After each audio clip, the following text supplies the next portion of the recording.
They were the police officers that came round to his flat in Leeds. Jimmy Savile had Margaret Thatcher. Jimmy Savile had access to Broadmoor. Jimmy Savile had Edwina Currie. Jimmy Savile had Prince Charles. Jimmy Savile had everybody.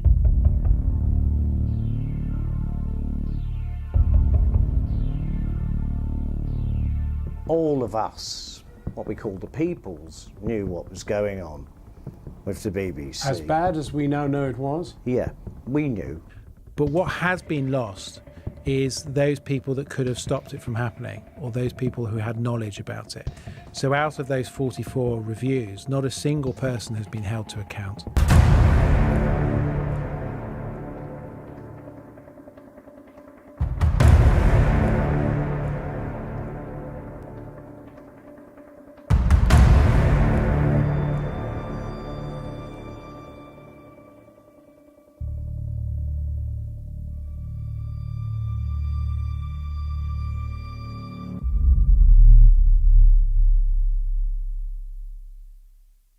Before the podcast, a quick word from our sponsor, Bright Cellars.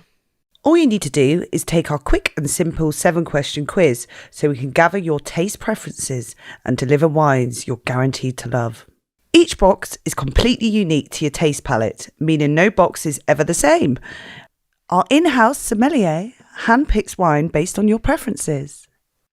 Bright Cellars sends the wine directly to you, so no need to venture out to the liquor store, grocery store to grab bottles and arm wrestle alcoholics. Wine wisdom cards help show you how to store and open your wine, keeping it tasting fresh for longer. Bright Cellars offers wines beyond your typical grocery store wine, including sustainable varietals and biodynamic wines. Bright Cellars is giving our followers 50% off the first 6-bottle box. That's 6 bottles for just $55, including shipping. Please support this channel by following the link in the description box to take the quiz.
Ever come across.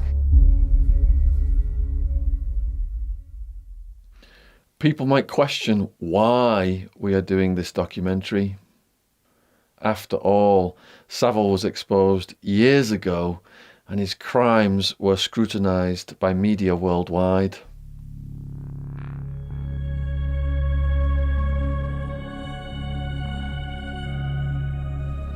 It's common knowledge that Jimmy Savile was a prolific. We know that there were hundreds of victims abused over decades. This film, free from the constraints of mainstream media, is for direct online broadcast. We have more time to reveal information. We can probe further and investigate the darkest areas, offering viewers a full portrait of the disgraced celebrity.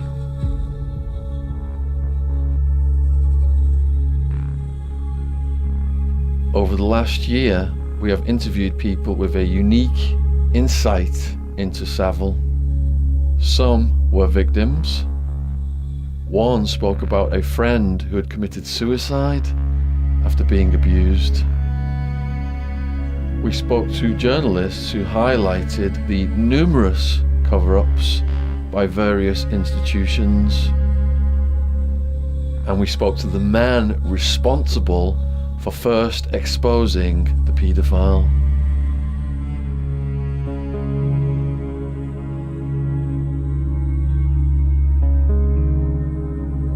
The Jimmy Savile story is unique in criminal history. Now we know the facts, we can reflect on what happened.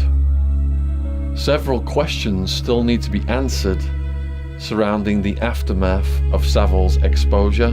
The main being, how the hell did this guy get away with it for a lifetime?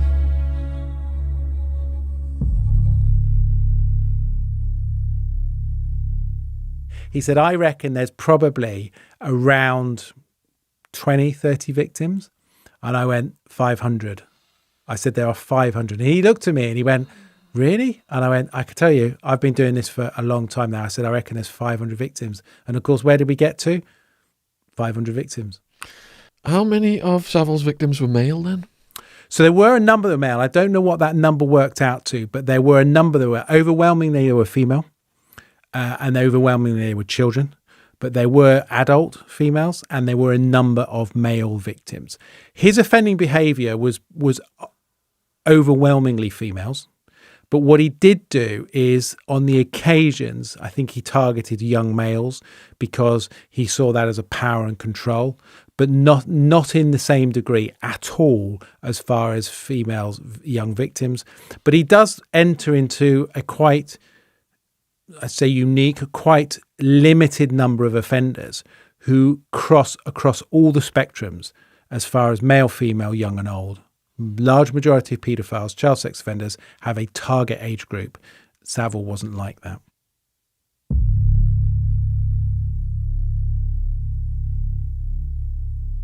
It's not really about sex. It really isn't. And that's, the case, in fact, with some of the perpetrators I talk to in prison who don't really talk about the sex.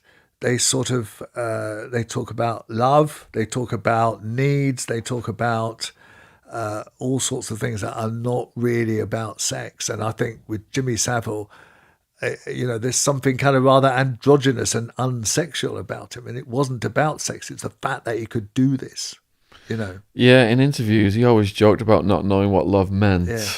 We also spoke to Charles Halligan. Oh, did you? Your close friend and colleague from Leeds General Infirmary. Oh. He told us this. He's always had an eye for the ladies.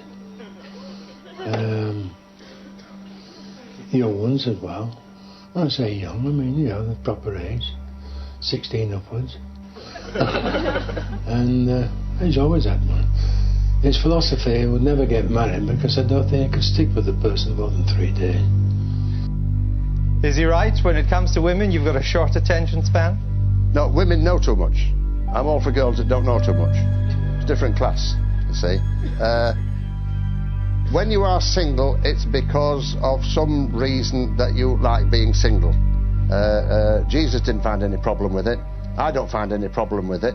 A lot of the time, people say, what? You're still single, you never got married. Why didn't you get married? The answer is, I haven't the faintest idea. But we don't believe that Jesus was quite a ladies' man, though you are, or have said you were. No, he used to knock about with the ladies, it says so in the book. The period of time between his offending behaviour certainly moved between the 60s all the way up to the late 2000s. So I think his last offending was around 2007, 2008, something like that, and his earliest offending in the 1960s. In his offending didn't change that much. It became less aggressive in the latter years. He became older, but in the early years, aggression, power and control were one crucial element of his offending behaviour. He was a particularly nasty early offender.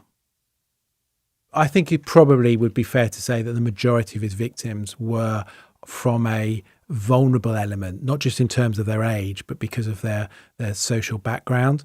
So perhaps they sought out the opportunity to spend time away from home. They didn't have that relationship, perhaps, where they spent a lot of time at home, which would take them away from being in an environment with Savile. And of course, Savile had status around him. Quite quickly, he became this local DJ. You know, when you go back to his very early days, he created this disco-y club, and then that took him onto the scene in terms of then doing the BBC stuff, and of course he became a massive name, and so I think the large majority of his victims were of that society where they perhaps sought out something away from their home life. Not all of them. There were a lot of people who were very loved at home and very cared for, because Savile didn't discriminate either way. What Savile did do, of course, and this is not just Savile, this is any offender, is they're very clear in terms of their targeting. So offenders very quickly will realise whether you are the right person to target. They'll do certain things. They might say things, they might do things that actually test the waters in terms of whether or not they can push the boundaries. And therefore, if they get away with it, they'll continue. And of course, if they're blocked or they don't, or the response isn't what is positive, they won't do it. So they'll target them. And of course, the more vulnerable you are, the more seeking you are of having some kind of relationship, whether that be in a purely platonic way, but forming that kind of relationship. I mean, there are people out there who see someone on telly and think they know him. Yeah. You know, they see that person and automatically they have that relationship with them. And I get that. That's fine. You know, but I think that way then there were people that obviously sought Savile out because of who he was and because of his status and thought, you know what, actually he's an opening to this. And Savile did for some, not to the degree, of course, that others. You know, Max Clifford was a classic one. You know, this couch scenario where he offered people opportunities to get into modelling or to get into television or to get into film. But Savile did that to some. Very well, thank you. You realise, of course, that I must tonight kidnap all your ladies. Very nice. Because I have learned to love them. I don't know which one I want yet, quite. Excuse me, I don't want to rush this. Why do you think someone like Savile got away with it until he died versus someone like Gary Glitter who got busted? And lots of other people who got blasted. Just the sheer scale. The fact that he was Sir Jimmy Savile, the fact that he was friends with people in royalty, he was too big to topple. And I think that there's a lesson to be learned there. Nobody should be too big to topple. But you know, he was such an important part of the entertainment industry. He knew so many people.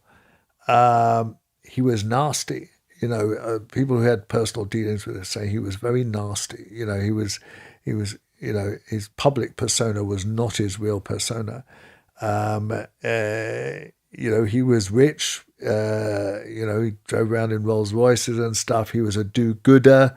So people say, oh, Jimmy, so you can't believe that. So he had everything going for him to stop this, as well as as we mentioned before, the lawyers in newspapers who would be reluctant to go for him. So that in every respect, he was in a perfect position to do what he did.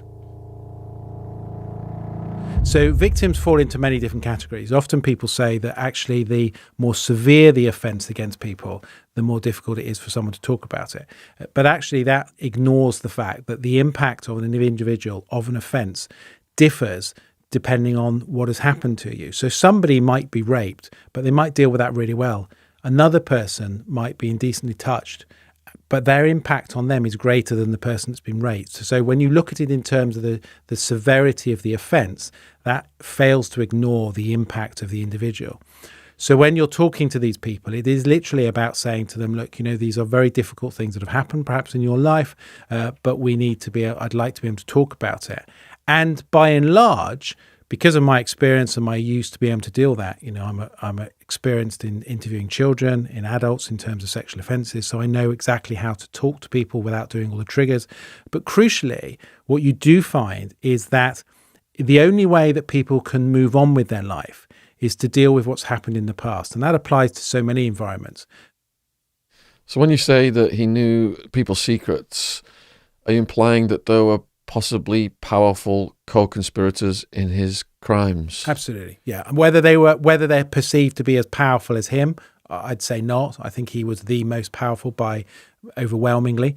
But there are other co-offenders with him who offended with him. No doubt about that. We got evidence, compelling evidence in relation to that. And there are a couple, I think, that have been prosecuted or certainly going through that process. And there are others that have got away with it. But there's no doubt that overwhelmingly, Savile committed his offences on his own, overwhelmingly. But there are a small number of occasions when he committed offences with other people, and he knew exactly what their offences were, and of course he had the power and control over them. So he was able then to bring him into his confidence and have that power over him. The suggestion that he was part of some paedophile network, no. I mean, people who've suggested that are people who don't understand, firstly, how paedophile operates, and secondly, how Jimmy Savile offended. Jimmy Savile was the type of person who he would not have offended against somebody else. Sorry, he would not have offended had that other person either not been offending in the same room as him. But he was also very careful because he knew that his world could come down very, very quickly. And very few offenders commit their offences. This idea that there are lots and lots of paedophile rings operating all over the place is just not true. There are people that share lots of other child abuse material with other people. That doesn't make them a paedophile ring. It just simply means that they've shared with other people their material. So the charity, raising all the millions, did he use that as a shield to protect himself?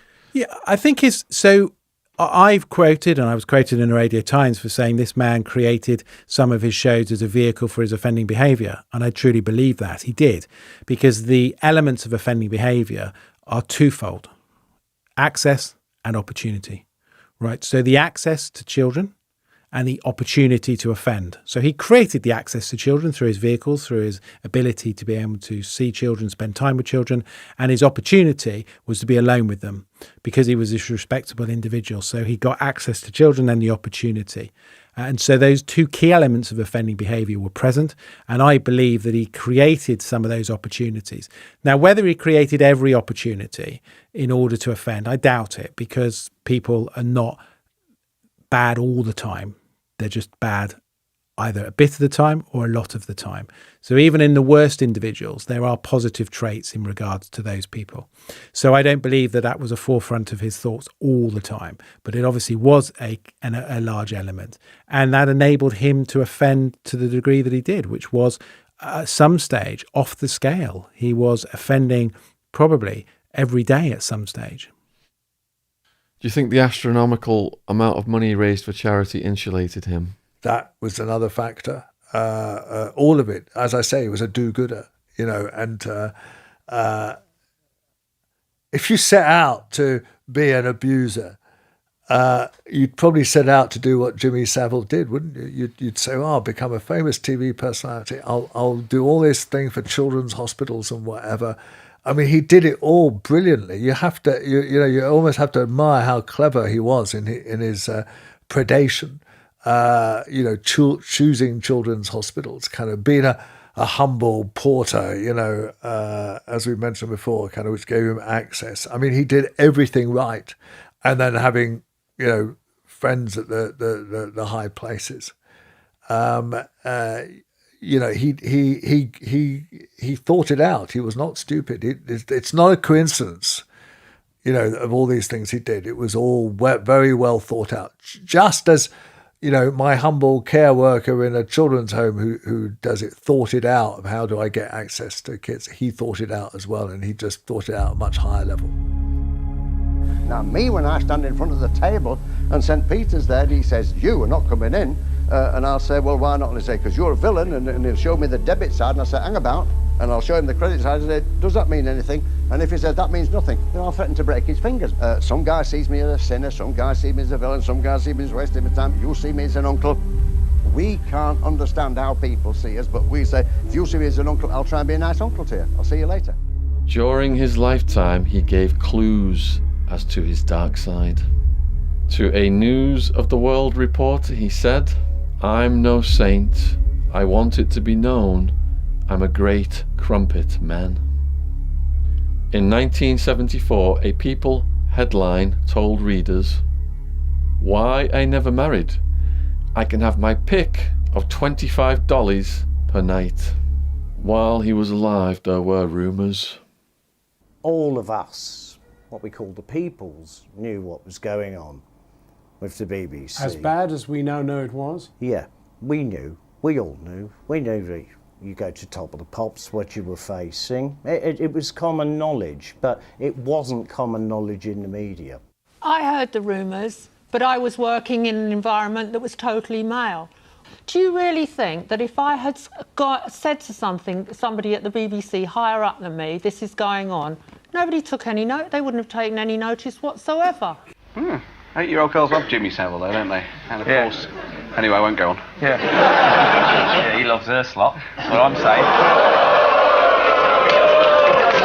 saying. 3 life sentences. The spokesman said, "You think you know a guy," and then he goes and does something like that. Journalists and filmmakers probed. They kind of already knew the truth. When challenged, he put up a shield and denied the rumours time and time again. And a gentleman never grasses on ladies as ever. But we're not asking for names, we're just asking for the general principle. Oh, so I mean... We just want to know if you live this sort of playboy life of the DJ. Yeah, give or take a few nice ladies. But I mean, you know, a gentleman doesn't ever speak of ladies. I don't know where you come from. I mean, I don't know what your circles are, but my circles, ladies are very... You don't grass on them. The Sunday Mirror and other papers heard stories about Savile over the years. Victims reported their stories, but editors always chose not to run the stories. Savile was quick to threaten legal action, was adept at playing the media. From your experience working in the press, do you have any knowledge of media investigations into Savile or knowledge of similar cases where the press had to sit on a story for fear of being sued? Well, we were often scared of being sued. You know, I did some quite investigative stuff when I worked on the independent newspaper. And, you know, the lawyers, they didn't have a final say. The editors have the final say. But you know, if the lawyers strongly counsel against doing something, you have to accept that. With Jimmy Savile, I mean, yes, he was litigious. And so it's difficult to then actually go right up against him. He was very famous. He was, you know, quite powerful. So I do, Shaun, I partly understand this, but actually I still wonder about it. You know, that, because I did, even on the Independent when I was there in the 90s, there was stuff coming up about Jimmy Savile, and people would kind of occasionally mention it. So clearly they heard rumors about these stories, and you have to devote quite a lot of resources to it. I mean, you have to, for example, I mean, look at the Boston story of the priest that was then the film, you know, and you then look at that film and you see that it took them, you know, a long time to nail that priest, you know, literally years. Literally, they had to wait till they found a really good witness and so on.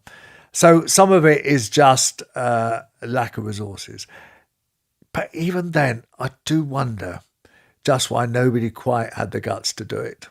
And I suppose, you know, did they, you know, were they prevented from doing so somehow? Okay, let's imagine what would, you know, the front page story would be very, very big. You know, Jimmy Savile in sex scandal, you know, witnesses, blah, blah, blah. You know, it would have been a really, really big story. You know, bigger probably than any other sex scandal story we've had. He was a really powerful character. On the TV every week or several times a week, and you know, it would have taken a lot of guts to do it. If I arrive at the gates of heaven and St. Peter says, you've been a very tricky man. You can't come in here. I'll break his thumbs. Because I'm qualified to do that, because I earn a living being a wrestler. And I've never had a problem yet with anybody whose thumbs I've broke. You talk about that, though, as if there's reasons for you going downstairs. Do you have a conscience about that? Is there stuff you've done that you think will deny you access to the big man? No.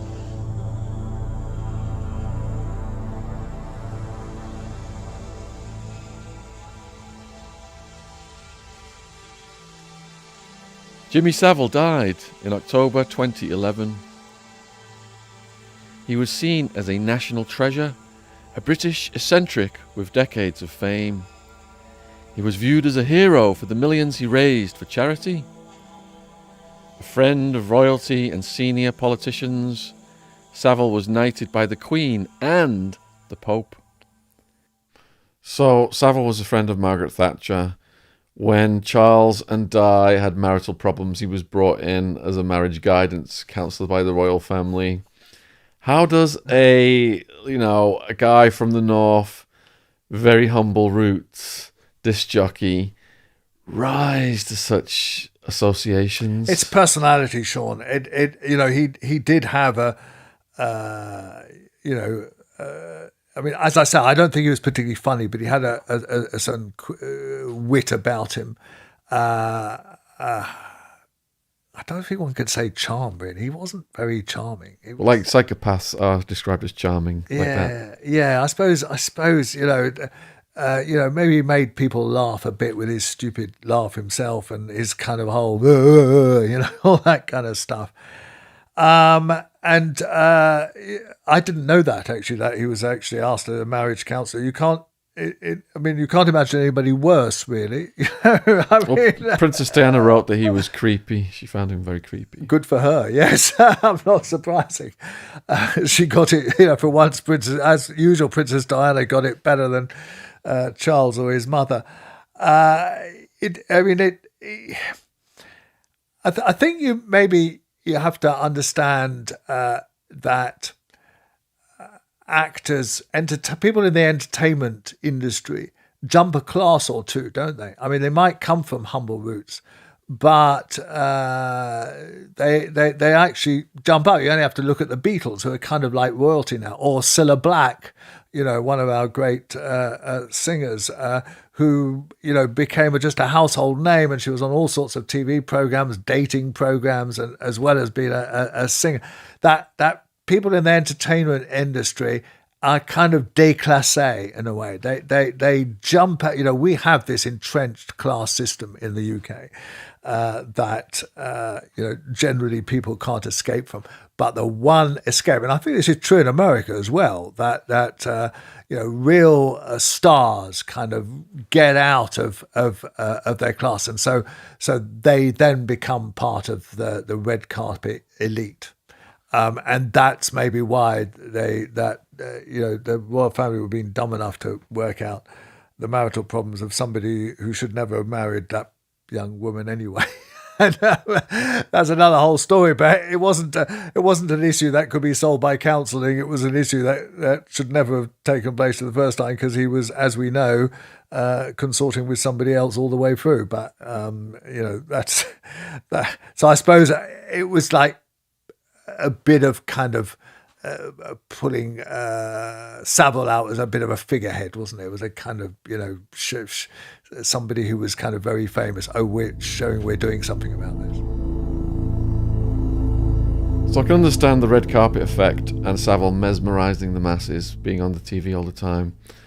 To waltz into Buckingham Palace, whereby there's a royal protection police force who would investigate, your background, and they would have probably been aware of the accusations against him.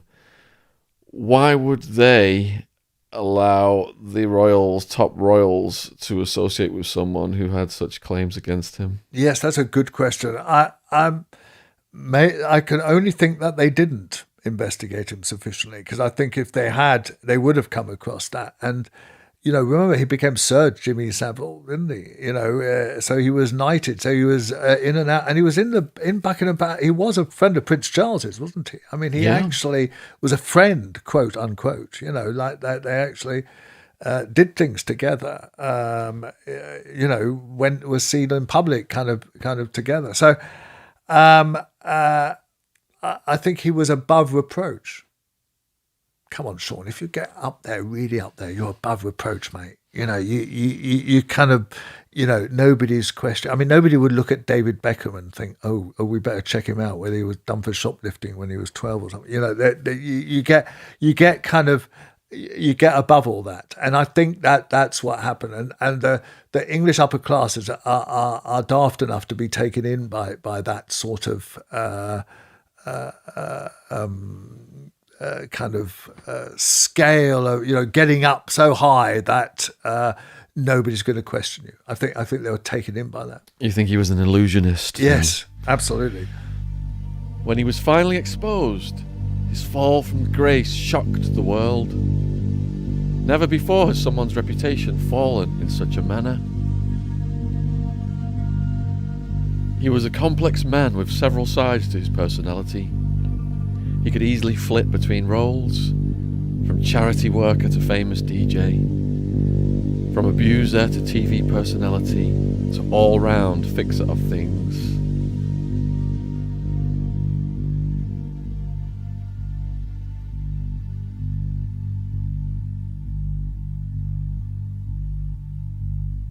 Supposedly yourself have said that you've had hundreds of girls in planes, trains, etc. Yeah. Surely this is a contradiction in terms of your own religious beliefs. Well, it all depends, you see. I'm like a blip on the side of life, and I just do my thing and mind my own business and do it away, and seem to be getting into trouble for it.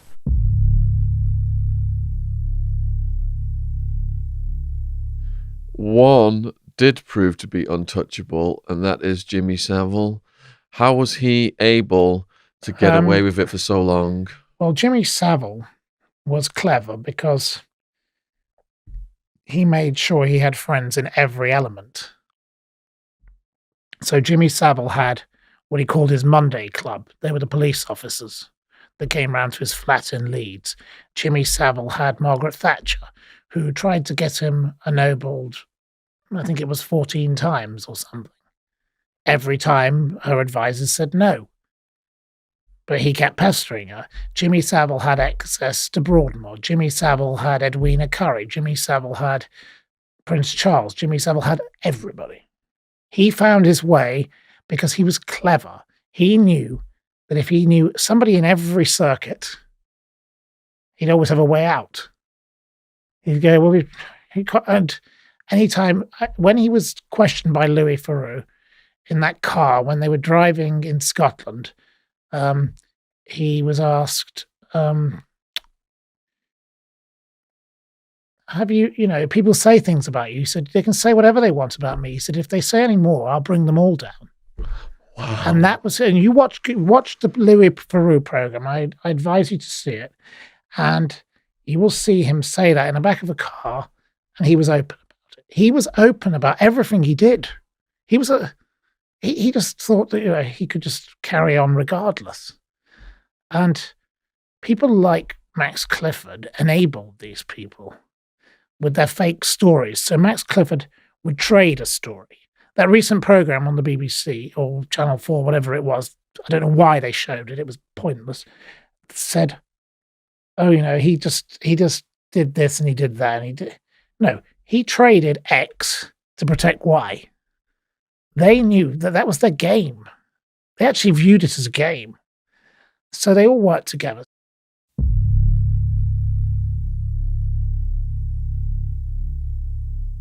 It's power, it's money. You're talking about the Prime Minister, Margaret Thatcher at the time. She sent him a letter buttering him up, giving him the biggest arse kissing he's ever had. Pope John Paul II, a papal knighthood, recommended by Basil Hume. You then have, I'm going to bring up Keir Starmer, because round about 98 he was in charge of the CPS. It could have been round about, it might have been a bit later. He even apologised after Savile died and said, "I'm sorry we didn't take the chance." Now, the only reason he didn't take the chances is because if he went to court and he was found not guilty, Starmer's arse is kicked, he's out of a job. He don't get his knighthood. But he gets his knighthood for failure. Like everyone else has got that knighthood. People get knighthood and rewarded for failure. The people at Broadmoor have got rewarded for failure. They've been put in some high jobs. If I failed, I get me arse kicked. If you fail, Shaun, you get a big kicking over it. The same as everyone else in this room. If we fail or balled up, but if you're in power and you've got money, you will get the biggest arse lick from the establishment that you've ever got. So we've seen a parallel with this celebrity association then, whereby Epstein had pictures of like himself with the Clintons plastered all over the place, and Savile had pictures of him with Elvis Presley, the Beatles. Yeah, these pictures were duplicated and put throughout various of his locations. Barbara Bush, that was another one. She had time with him.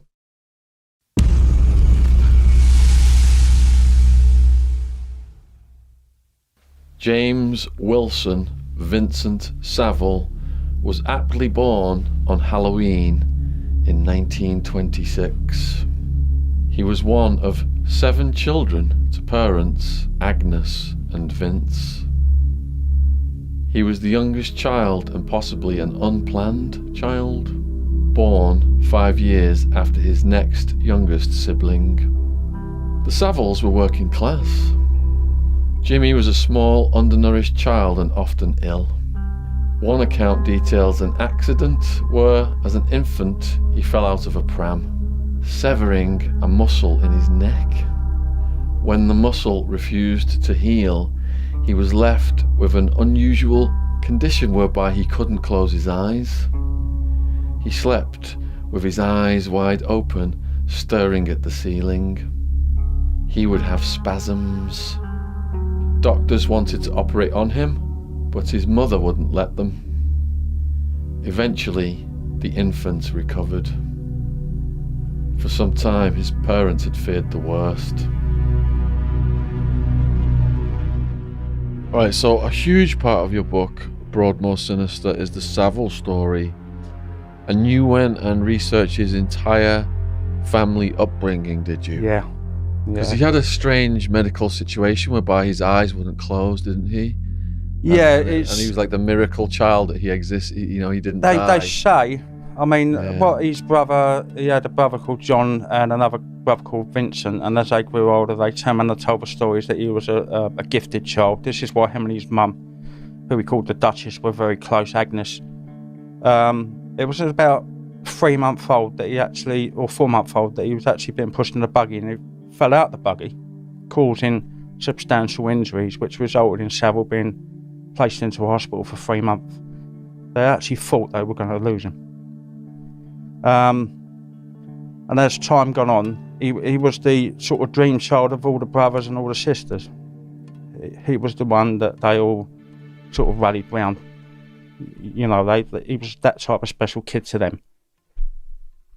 And how do you think that played into his psychology then? His feelings of, invincibility and superiority? Do you think that anchors back to his miraculous survival of his illness? I think it probably anchors back to, if you've got that child that everyone rallies round, it makes you feel special. Yeah. So then you can start playing the game of pitting one off against the other. This is where I think that half the trouble, if he wants something, if someone wasn't going to go give it to him, he'd ask somebody else. He didn't pit his parents off against each other because he didn't have really much to do with his father. I mean, his father died in, I think it was 1955. He was an insurance salesman. He just went out to work and come back. It was his mother and his siblings. But he paired them off against each other.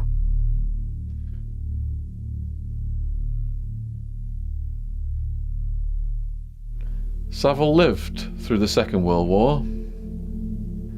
Leeds wasn't bombed as badly as other cities. He didn't evacuate and remained in the West Yorkshire city for the entire conflict. During this time, he took an interest in dance halls. He lost his virginity at a young age to a young woman he had met in a dance hall. From his own accounts, he was around 13 to 15 at that time. He described the encounter as both embarrassing and terrifying. In 1944, 18-year-old Jimmy Savile was conscripted into the coal mines. He worked at 3 different mines in Yorkshire and may have remained in the pits if it wasn't for an accident that ended that career. 1.5 miles away from the pit bottom and 2 miles from the coal face. So what I did, I took all my clothes off because it's very warm down the pit. I took all my clothes off and folded them in a newspaper and worked in the noddy, right? And I saved a little bit of water in my bottle, and just before it was knocking off time, I cleaned my hands off and cleaned my face off, right? And I got back into the pit bottom immaculate. Now then, nobody but nobody ever did 8 hours down a pit and came back as immaculate as they set off with white shirt and everything like that. They were quite convinced that I was a witch. And I never said a word. And I suddenly realised that if you were different and you didn't say anything about it, you see, it's had a tremendous effect on people. And that stayed with me for ages. And if you go to South Kirby now, you'll get some of the old miners when you say, Jimmy Savile's done well, hasn't he?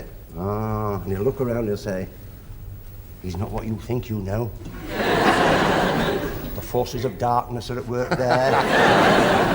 So that was the first time that I realised that to be different made you different. What was it like for him growing up? Wasn't there a lot of mining activity in that region, and didn't he eventually become a miner? Yeah, he became what they're known as a Bevan boy, which means he couldn't fight in the Second World War, so he was conscripted down to the mines at an early age.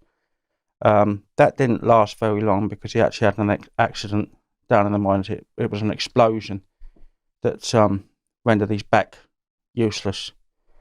That didn't last very long at all. I mean, he claims to be, you probably see him at the cenotaph later in life, with the Bevan boys and on the Remembrance Sunday. But that was a very short period of his life. That wasn't something to be, brag about extensively. I mean, he literally a couple of months down the mine. So was that part of his myth and his legend? It came from such humble roots. Yeah, he used that quite a lot with people. I mean, he played on the downtrodden bit. My mum's hard-working. She had to bring up 7 kids. My father went out to work hard to support the family.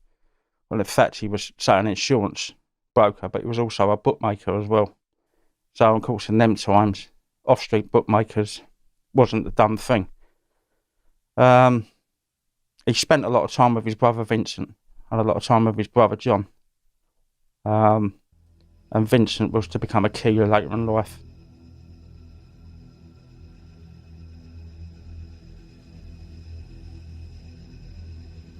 Savile was a keen cyclist who took part in the very first tour of Britain. He maintained an interest in fitness throughout his life. Known for his love of running, he took part in numerous marathons over the years. Savile started his media career as a manager in dance halls. Successful in this role, he built a strong reputation as an innovative DJ. This podcast is sponsored by Harry's. Harry's is way more than a super sharp razor company. They're here to revamp your whole routine, from close shaves and flake-free hair, all the way to clear, healthy skin. Harry's helps guys feel great.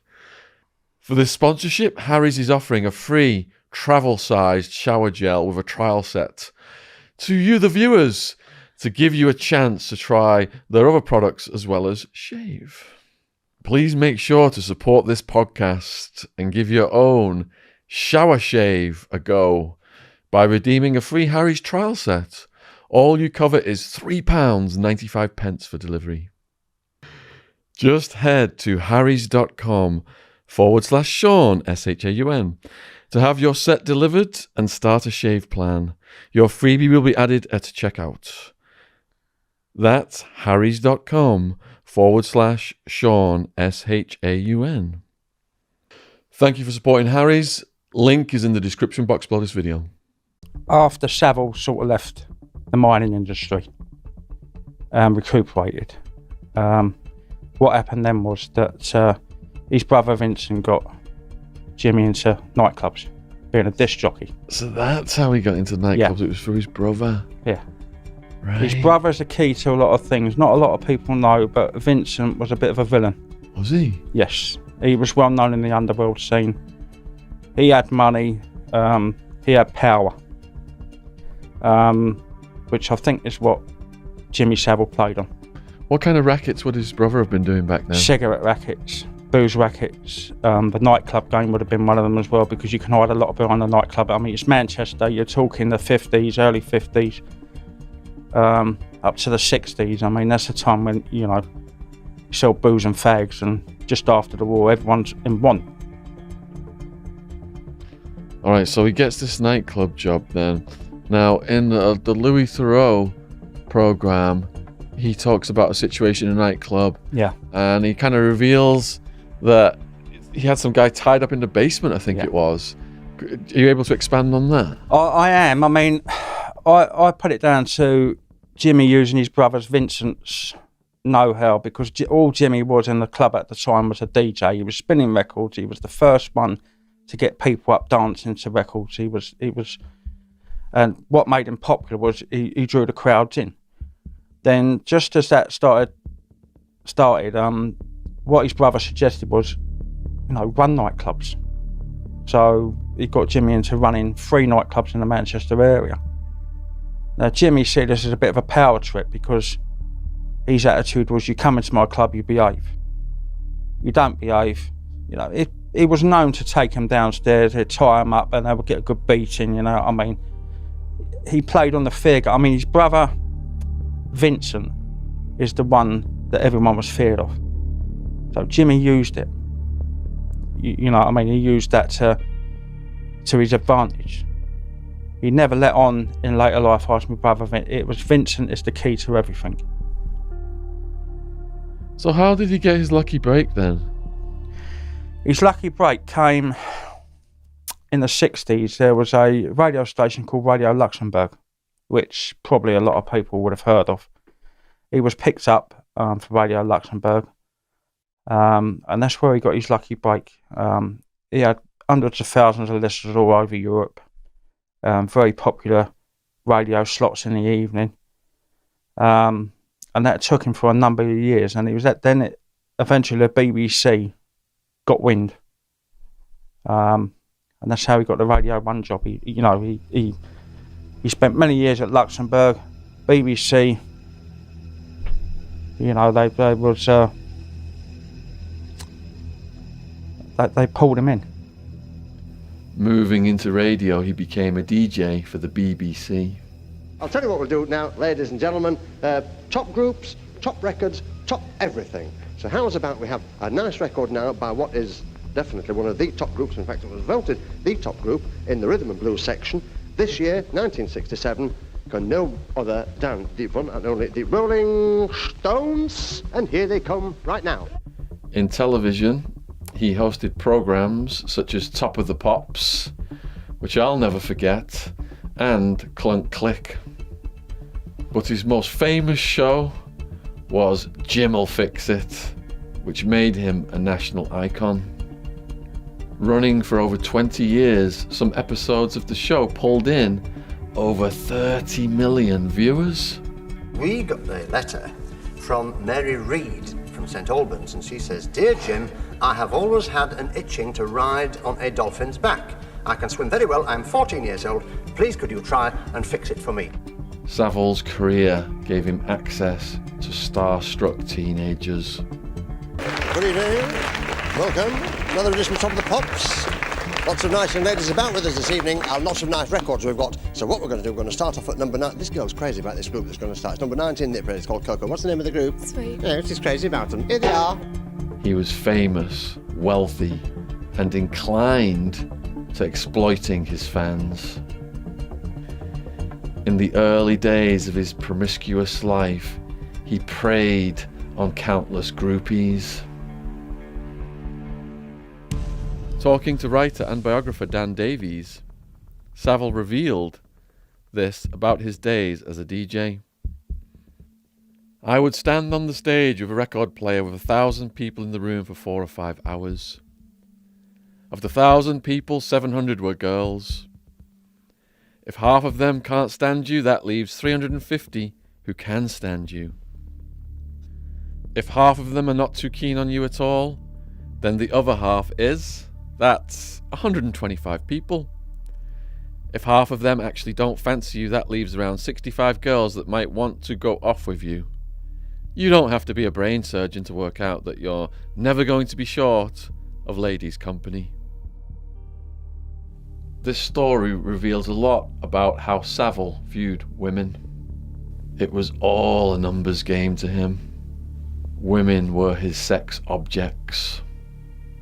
Someone who knew Savile during his Manchester DJ days recalled how colleagues would joke that Savile was either going to be a huge success or end up in prison for having sex with underage girls. It was a sign of the times. People didn't think, as they do now, to report paedophilia as a crime.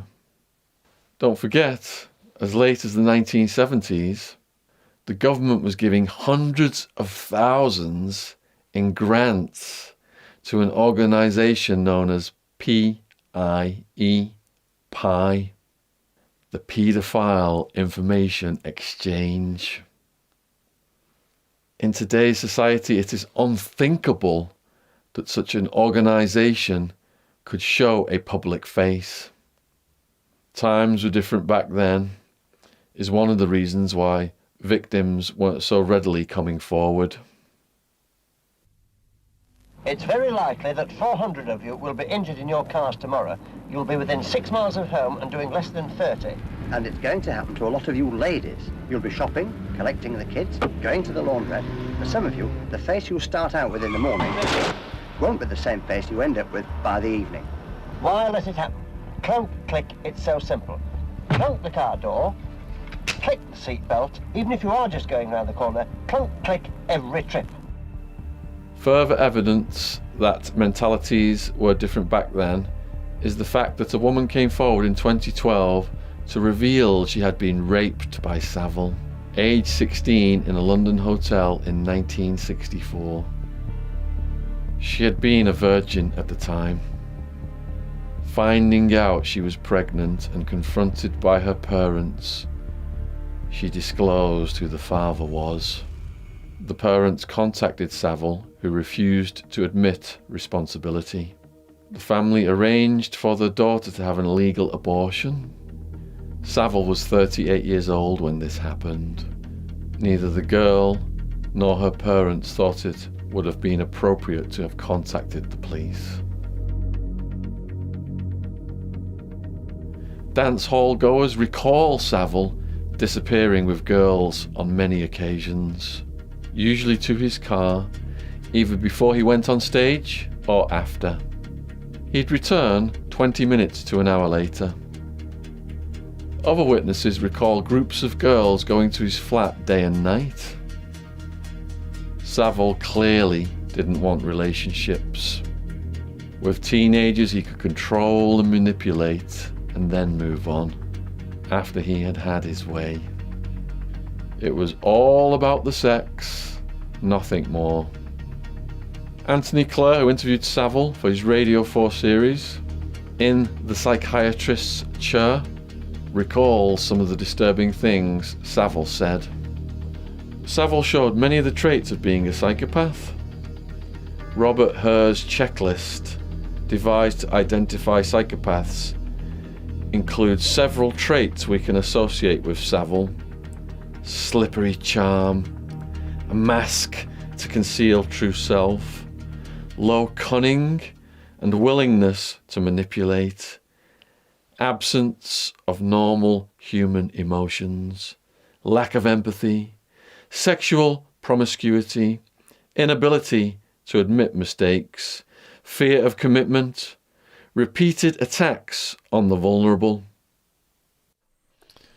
Do you think to have that many victims like Savile then, to be a large-scale psychopath like that, to have no feelings towards his victims, have you looked at his life history to see if there's any, nature versus nurture? I saw when he was a kid, something, he banged his head and he couldn't close his eyes. He was like a little baby and his eyes were open for like 6 months and they thought he was going to die. Right. The thing where his dad died from cancer. Have you seen any factors in his life? Or? No, I mean, I think he had a very weird life. I mean, his mother was a dominance in his latter part of his life. And even when she died, he still kept his cupboard in the bedroom full of her clothes. I think that we will never know what was going on in that relationship with his mum. But I think it would be fair to say, and people will draw their own conclusion, that it was unhealthy at best. But it was really, really wrong. But I don't know what else, of course, took place in his relationship. Are you saying there was a possibility of incest? I leave that to people to make their own determination. There was no evidence. We never had any evidence that told us that. But I think his relationship with his mother was incredibly unhealthy for a grown man of his age. I mean, he never cooked. He never had any utensils in his house or anything like that. He didn't have any food and things. He scrounged off everyone all the time. He'd go to a local cafe and they'd give him food. He never used to pay for anything. I mean, he didn't own any of his Rolls Royces and things like that, or his cars. I mean, I think he finished 2 marathons. All the other marathons, he got in a car and he got driven to the end. I mean, the man's just a complete liar. I mean, he'd charge £3,000 to turn up at a fete. He'd turn up for 10 minutes and then disappear. A total and utter con. Working as a DJ in the 1960s, Savile often socialised with the police. Until the day he died, he maintained close relationships with several officers. In the early days, did he share the girls around? Were the police reluctant to pursue any allegations against Savile for fear of being brought into a prosecution? We will never know. What we do know is that Savile was a master manipulator. I imagine he would have delighted in corrupting and blackmailing individual police officers. How is it possible that West Yorkshire Police, who governed Savile's hometown, didn't have a single shred of evidence against him? By law, they should have filed any allegations made against Savile anywhere in the country. The law requires that regional forces pass that information on to the local jurisdiction.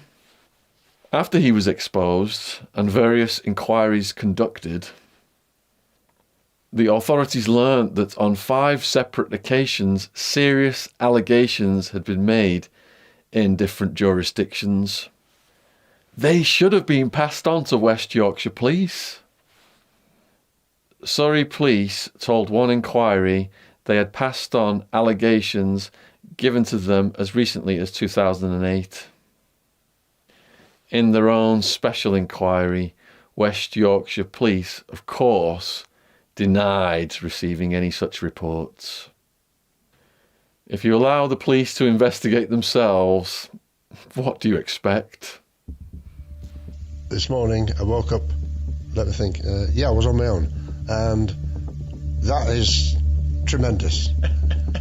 How often do you wake up in the morning and have to check to see whether there is somebody on the other side?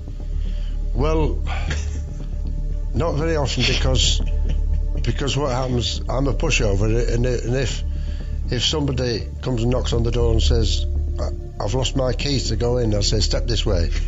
And they say, I thought you'd say that. It's not my fault. I can't help it. I'm a single fella. There's nothing wrong with it. You haven't broken any laws, have you? None whatsoever.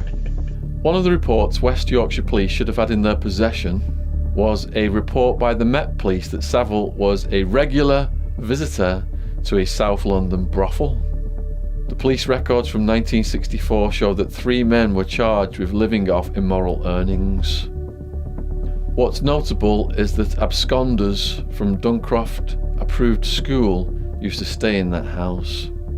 Intelligence that could have been of huge importance decades later during the Surrey Police investigation in 2008.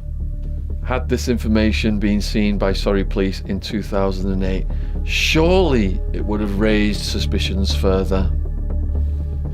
Maybe they would have detected a pattern of behaviour. Savile was clearly protected by his celebrity status. He must have felt untouchable. As the years went by, the longer he went undetected, he surely grew in confidence and was prepared to offend again and again, brazenly attacking his victims. Luckily for Savile, he managed to dodge a huge bullet in the 1960s. Media sources claim there was a newspaper investigation into his private life, and specifically into his preference for underage girls. They had names and plenty of evidence. Unfortunately, for hundreds of future victims, the very same newspaper decided to hire Savile as a columnist, and the investigation was killed. The editor wanted to appeal to younger readers. Had this not been the case, Savile may have been exposed way back in 1967.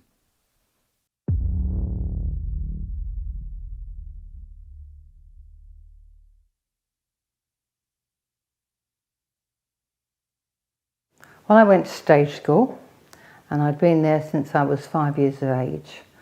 So during that time, I did films, adverts, modelling, television, plays, shows, over the years. And then I danced at school, I acted at school. We had limited education in the daytime. And we went out for auditions to get parts in films or adverts or modelling. And many times when I was out, other stage schools would be there as well, other children. Really the same mould. So if they were looking for a blonde with blue eyes, there would be lots of blondes with blue eyes. And then eventually, when I was 14, 15, I used to go almost every week to Top of the Pops to dance there. Claire I first met when I was on an audition for an advert, along with many other children. I can't remember if I got it, or if Claire got it, or who got it. Too many years have passed for me to remember that very first audition. And then I subsequently saw her a few times, again at auditions. And then we both got this audition, and we did knitting patterns. And on the day of the photographic session, we were working together and spent the day together and became friendly. And after that, when I used to see her on auditions, we'd always chin wag with each other. And we liked each other. And so we weren't rivals. We didn't feel we were rivals. I was hoping if I didn't get it, then Claire would, you know. And then eventually I met her at Top of the Pops. She was a good dancer, and she was very beautiful. That's one of the things that stood out about Claire. She's a very pretty girl, and she was funny. She also had quite a serious side. She kept a diary, and she wrote down any of her experiences, even at auditions. I would often see her writing. I don't know what she put always in the diary, but I figured it was what was happening to her at that given time. But she was fun to be with. Yeah, a nice girl. If we'd lived near her, we would have most probably been even closer friends. She told me she'd been adopted and that she did have another name. So those are little things that one shares with a friend. It was big in its day, Top of the Pops, which it was for another 15 years after we went there. As for thinking it was a show to make us famous, no, I never went there on that. I went there most probably, in my mind, to be a dancer, and also it's like being in a discotheque really when you're only 15. You know, you're not allowed into discotheques, so it's really almost the next best thing, you know. But it wasn't there because there was famous people there, because throughout my time as a young actress, I'd met many famous people, so I was not in awe of them, and I don't think Claire would have been either. In fact, most probably lots of my friends who came with me to Top of the Pops, it was just some social fun after school. We just had to give our names and you got taken through to the Top of the Pops area.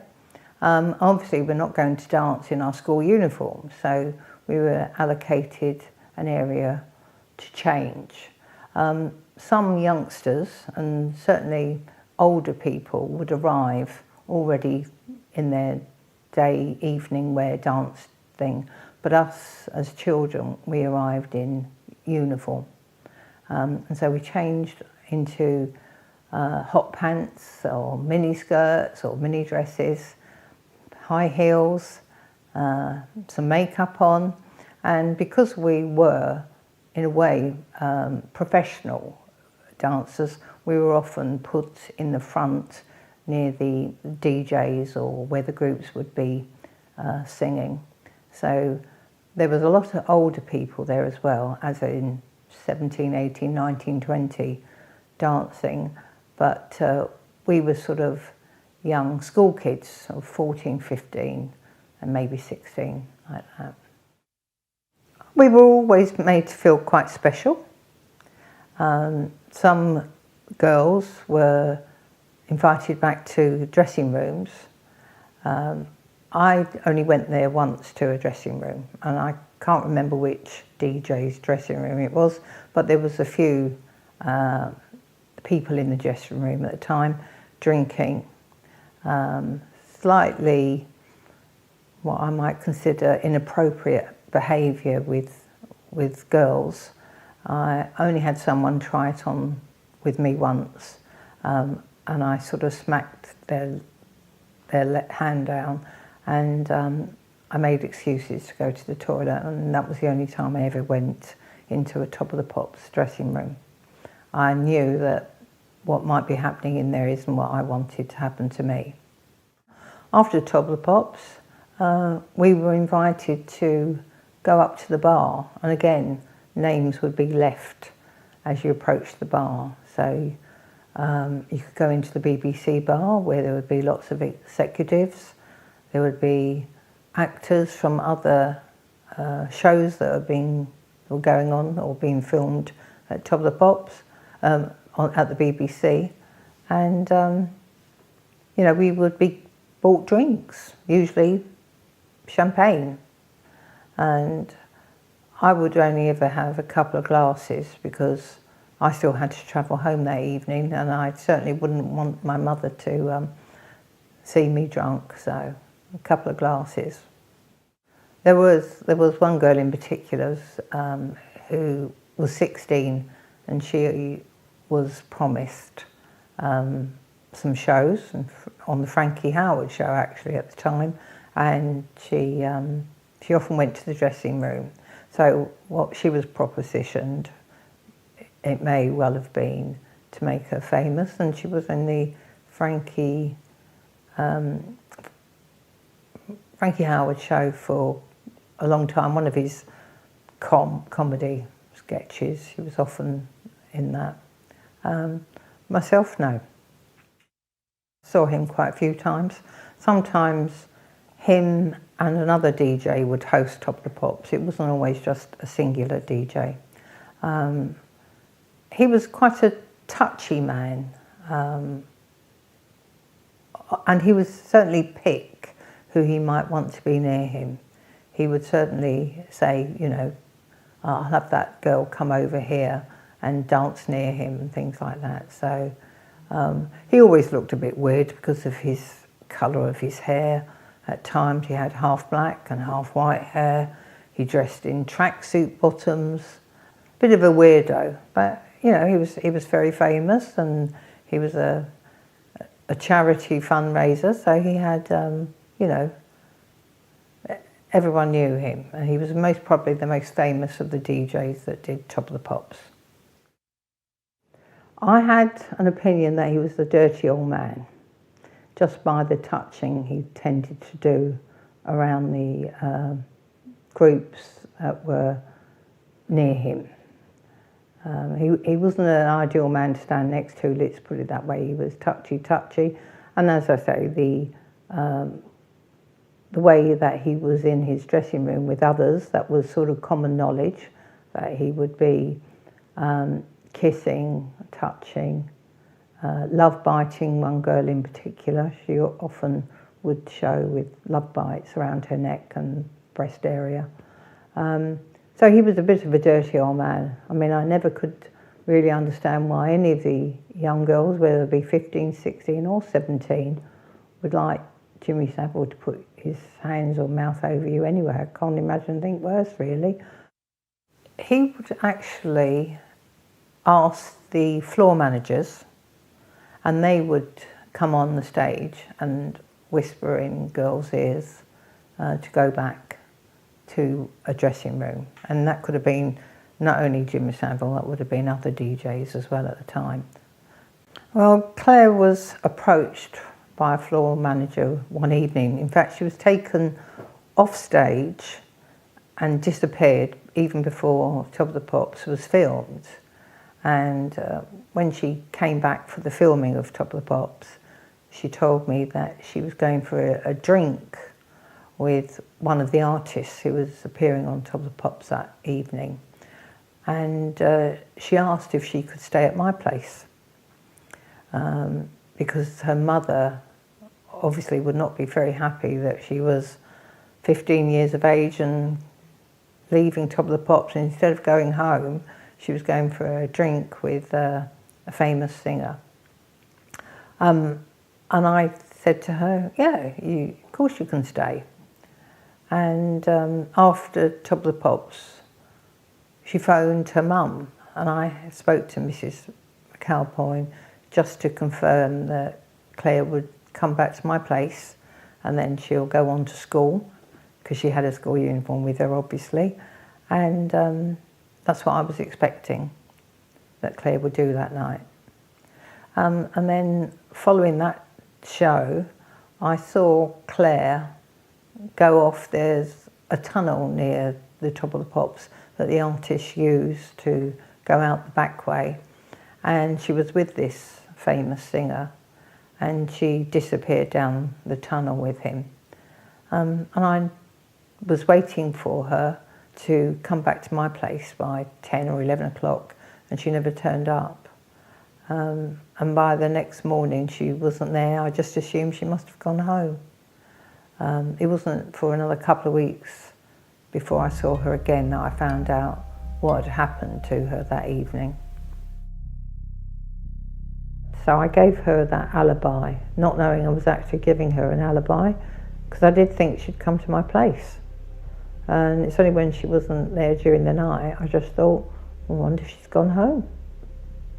When I saw her, she was very keen to tell me what had happened.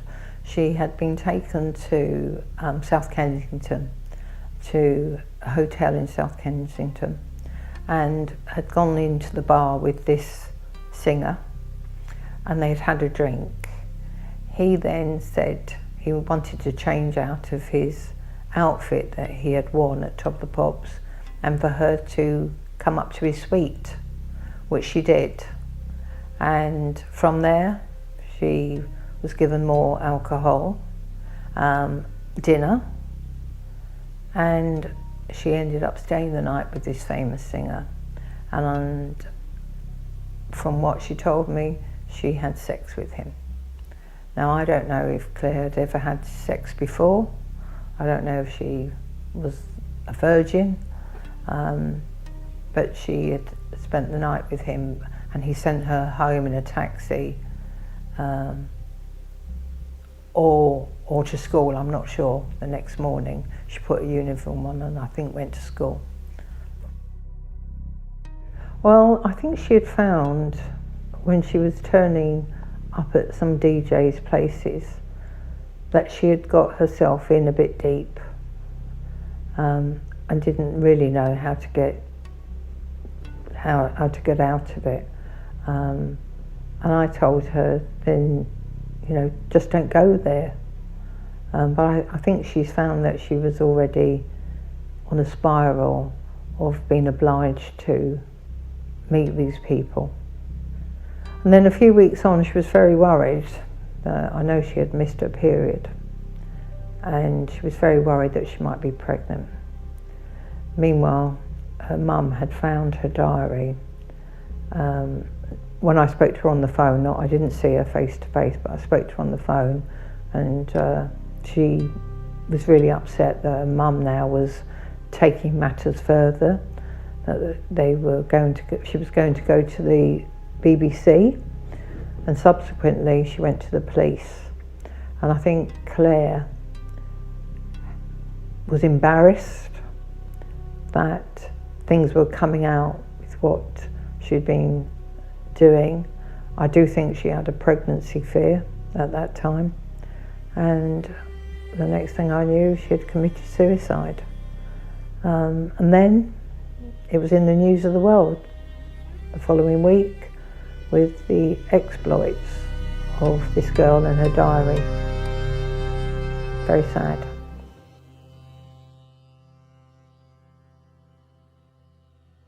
Claire McAlpine's body was discovered by her mother, lying on the floor beside an empty bottle of sleeping pills and a red diary. She was only 15 years old. The diary revealed how she had been sleeping with DJs she had met at Top of the Pops. One had given her drugs. After the incident with the pop star, I only saw her only to look at one more time, and then a couple of phone calls of chatting. But she was worried. I think she was worried that it would all come out, what was in her diary.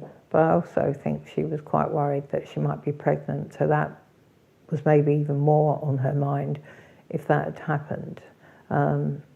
She never had gone for the test, but she died during that time that she was feeling very vulnerable, and also what her mother was going to do. You know, her mum had already gone to the BBC. I remember that. I don't know if at the time her mum went to the police at the same time or if that was after her death. I'm not sure. The diary's contents had shocked Claire's mother, Vera, who had discovered it a month before Claire had taken her own life. The News of the World reported on the story, quoting Vera as saying, "Some of the passages were so shocking that I would rather not repeat them. But the police know what they said." Vera contacted both the BBC and the police. When she contacted the BBC, she demanded to speak to someone in a senior position, only to be told that would be impossible. The BBC shrugged off the whole matter, despite the fact that Claire had been a regular participant on the show. They claimed to have spoken to the DJ in question, who had denied the allegations. Case closed. Neither Claire nor Vera were contacted for their side of the story. She felt embarrassed that she had been to people's homes and had been to this hotel. I think it was more out of embarrassment that her school, her friends would all be aware that she was doing a little bit more than just going and dancing on Top of the Pops.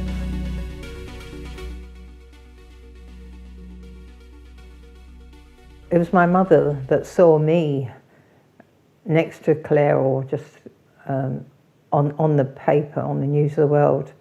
And my mother marched up to my bedroom and demanded what had I been doing at Top of the Pops. So I got into a big squabble with my mother and I was banned then from going to Top of the Pops. So I didn't see Claire, but we spoke, and then, as I say, when it all came out about her death and what subsequently had been happening at Top of the Pops, that, you know, eventually was told that it was all fantasy in her mind, that this book, this diary that she wrote these things in, was all made up. I don't believe they were made up. And it's a shame some other people didn't believe her. I think her mother believed her, what was in the diary, hence why she wanted to, you know, take the BBC, say, why is this happening to 14, 15-year-old girls? Why are they going back to DJs' houses? Why are they going to DJs' dressing rooms? And why are they going to the BBC bar? At the inquest into Claire's death, officials had branded her as a fantasist. Her diary ended up at Scotland Yard. We will never be able to check its contents, as conveniently it went missing. Claire's half-brother Mark claims that Savile was one of the DJs named in the diary. Former BBC DJ Tony Blackburn denies ever meeting Claire. Well, it was with the Tony Blackburn sacking of him saying that he had never met Claire or didn't know of her, when I'm aware he certainly did meet her. So he was sacked from the BBC. And I just put a comment online regarding that, rightly so, he should be sacked. And then some journalists found that comment and followed it up. And then the next thing I was approached with was the original paper, the news cutting that I and Claire were in, showing us with Jimmy Savile on stage at Top of the Pops.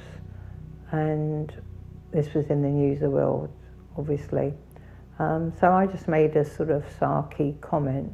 It's about sort of time they took him out of the BBC, which within a year he was back doing a Saturday show, and so they don't let them go that far. If you're in with the BBC, I think you've got a job there for life by the looks of it.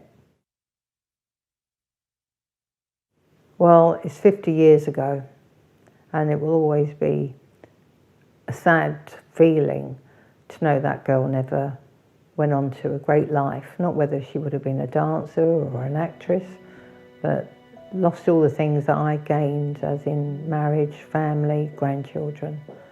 And also that really she was deemed a liar, a fantasist, and the perpetrators of not only Claire have gone on to continue, as in Jimmy Savile's case, for many years. Maybe if they had just listened to what she had said, or believed her, given her the chance. One, obviously, when her back was against the wall, no one was believing her. You know, she committed suicide. And obviously with her mother on her case, and as I say, rightly so. It's a shame. So angry that she was overlooked, swept aside, yes, but more sad that she couldn't have become the woman she could have been.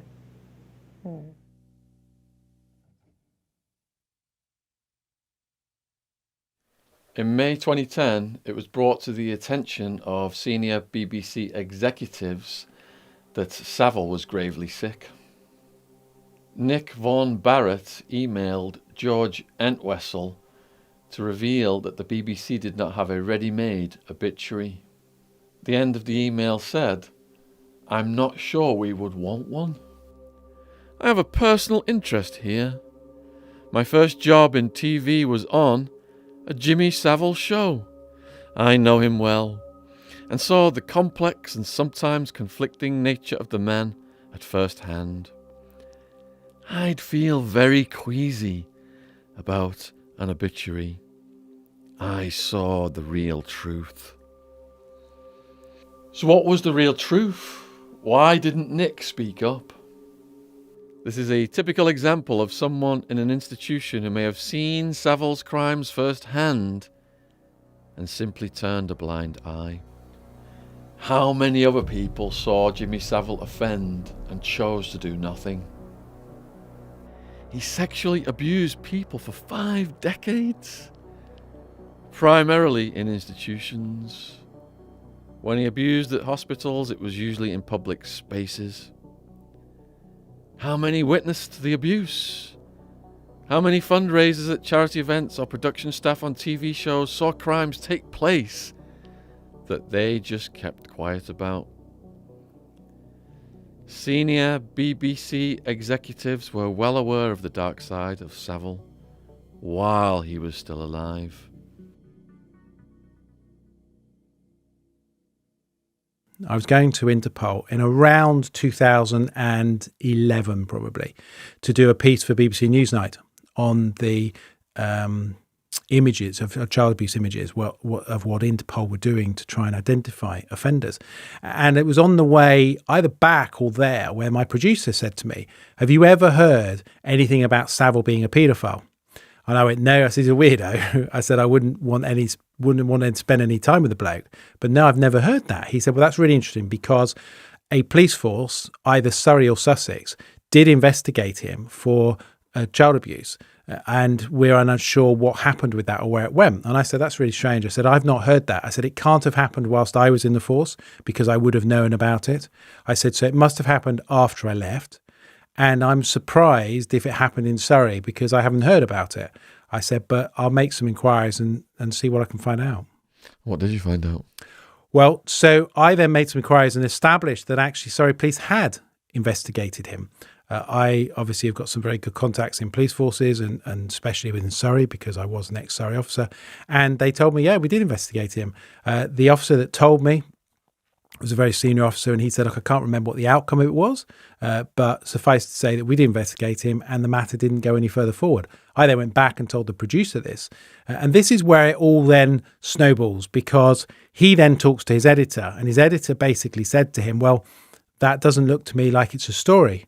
So the story they were after was incompetence by police, failed to do an investigation or failed to follow it up. And he came back and said, "Well, the editor's not really that interested in it. It's not a story in terms of," and I said, "I think you're missing the point. The story is surely that he's been interviewed in relation to child abuse and that therefore there's an allegation in relation to child sexual offences against such a status of an individual." But they didn't run with it. And then I remember talking to him and he said to me, "Look, it's dead. We can't do anything with it." And I said, "Well, if you're happy, let me run with it." I said, "I'm on a different network. You're on BBC. My relationship is with ITV. Let me run with it and see what I do." It still needed a lot of work. So those people out there have said, I literally followed on with what the BBC had. That's absolutely not the case. What we had to do after that was really build the story. There were some elements in place, but probably nothing more than 10% in place. We then had to build everything else up. And crucially, and it was really important, is that the allegations that the BBC were looking at related to a Duncroft, which was a children's home in Surrey, earlier than that in the Metropolitan Police area. And I was very clear that I said, we need to find victims away from Duncroft. And quite simply is that it's very easy for the public to be critical of people who are in approved homes, who are in social services care. What we needed to do is get people away from that environment who are much more likely, wrongly, but much more likely to be believed in the first instance. And then we can build that up and bring in the Duncroft girls as well to show the totality of what was taking place. And it was a good year's work. What were the biggest hoops? Just getting it on air. I mean, it was just incredibly difficult, getting people to believe you, getting people to to take that. I mean, what we were about to out kind of the biggest status person in British television that there'd been, and that was momentum. So it was a huge thing for for ITV to do, massive thing, and there was a lot of public anger towards it. Even in the days leading up to the programme's broadcast, I remember BBC Leeds did a phone-in, and during that phone-in they were criticising me, basically saying, this guy Mark Williams-Thomas, who the hell does he think he is, thinking that he can expose this guy, he's done so much for charity, this guy is such a good, he's not here to defend himself. And I remember listening to it, and I listened to it because I wanted to hear if there was anyone that phoned up and said anything like he abused me and try and get hold of them. Anyway, nobody did. I got quite a lot of grief, and I remember they were trying to phone me all morning. Will you come on? Will you come on? And I said to my agent, I'm not going on at all. Why would I go on to listen to that? And then obviously the program goes out, the program goes out on the Thursday, but on the Sunday the articles start. And it was quite interesting how the media shifted. So you could see from the Sunday to the Tuesday, by Tuesday, the media were all on my side. They'd started to find victims themselves. They were believing the story. And it then became a very much a momentum. I mean, the program went out and I withdrew myself from the media for 2 weeks. And the reason I did that is because I didn't want the story to be about me. It was never about me. It was about the victims. I was the vehicle for the story. I was the person that did the investigation and made it happen. But it wasn't me. Whenever anybody is prosecuted, when the Wests were caught, it wasn't about the senior investigating officer. It was about the catching of him. And that's what I wanted Savile to be about. Here's a message from our sponsor. Pick a number between 1 and 10. 7. Whatever it is, it isn't high enough for the number of subscriptions you have, including all the ones you've forgotten about, because most people have an average of X subscriptions. Introducing Truebill, the app that gives you the power to make your subscriptions submit. Do you know why free trials renew without your consent? It's something that drives me mad. Absolutely mental. Of course, it's a business scam out to get you. Don't let greedy corporations pocket your money. Download Truebill to take care of your subscriptions. Truebill is the new app that helps you identify and stop paying for subscriptions that you don't need, want, or simply forget about. On average, people save up to $720 a year with Truebill. Which is approximately 500 quid. Because these damn companies make it hard to cancel your subscriptions, Truebill makes it incredibly easy to cancel. Just link your accounts and Truebill will make it easy to cancel your subscriptions in one tap. And your Truebill concierge is there for when you want to cancel any unwanted subscriptions. So you don't have to. By law, most states don't have to disclose when subscriptions renew, because they're in on it. Get a hold of your subscriptions with Truebill.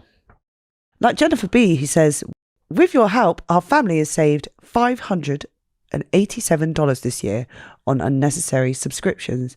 I really didn't understand how Truebill could help me until we decided to save for a very large home purchase. So don't fall for subscription scams. Start cancelling today at truebill.com/Shaun. SHAUN. So go right now to truebill.com/Shaun. It could save you thousands per year. Thank you for supporting our sponsors. It's very important for the podcast production. And the links, as usual, are in the description box below this video. The BBC had the chance to expose Savile long before ITV went ahead and did so with the Exposure documentary. Less than 3 weeks after Savile died, a journalist from the BBC Newsnight team began working on a script. It read, when Jimmy Savile died in October, Prince Charles led the tribute to a national treasure. But there was a darker side to the star of Jim'll Fix It. Newsnight has learned that he was investigated by police for sexual assaults on minors, but the Crown Prosecution Service decided that he was too old and infirm to face trial. Now, some of the girls who say they were assaulted by him when they were 13, 14 and 15 have talked to Newsnight. They say Savile was an evil man who should rot in hell, and that his charity work gave him cover to get young girls.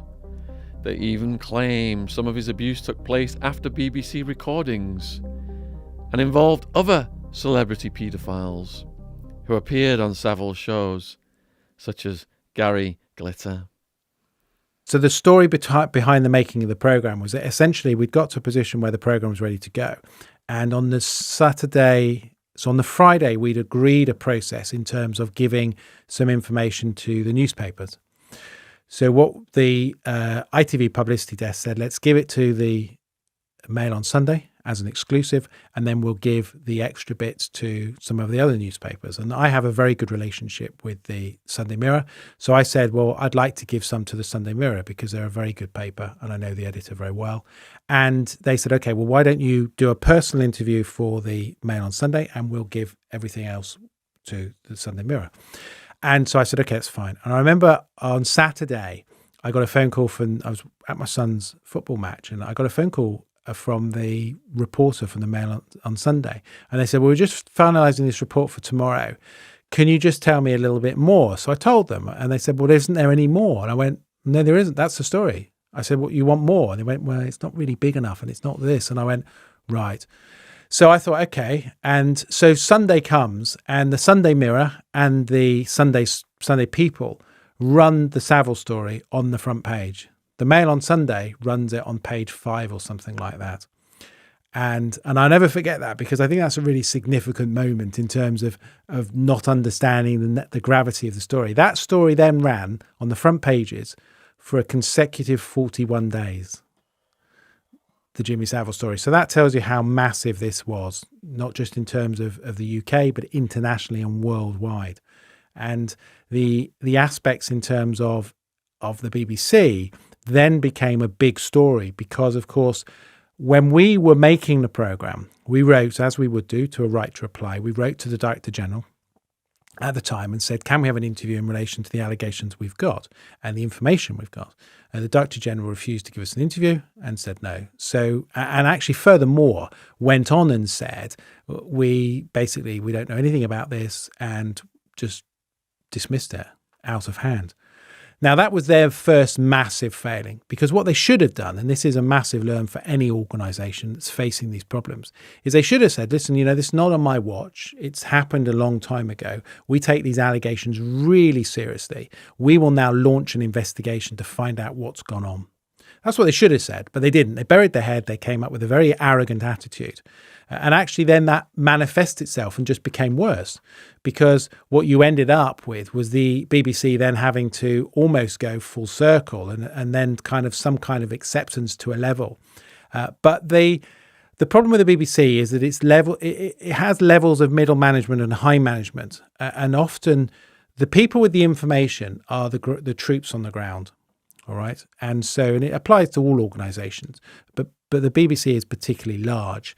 So you have the troops, I would call them, on the ground. These are the people that have the information, know what's going on, and are able to tell you as the boss what you should know. But what happened is that the senior management and the middle management failed to engage with the troops on the ground. So they were dealing with what they wanted to deal with and what they thought that they knew without knowing the information. And therefore, as a result of that, their arrogance was that they came out and gave certain information, which of course was wrong and not true. So that's where it failed. I think if you look back on the Savile investigation, if you worked in risk management and crisis communication, that is the example of how not to do it. Is there a scramble to protect the mothership when something like this happens? There always is. Look at baby Peter. The chief head of children's services came out and said, we've done nothing wrong. This is the biggest problem with organisations, is that when you get something wrong, hold your hand up. We failed. We need to do it better.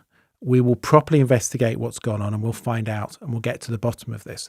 When you come out with the arrogance and say, actually, do you know what, we didn't do anything wrong, it will fall back on you. You will end up in time wishing you'd never said that. And that's shown and repeated itself over and over and over again. And the BBC exactly the same. You know, as a result of my investigation and my programme and the impact of what it caused, the Director General resigned.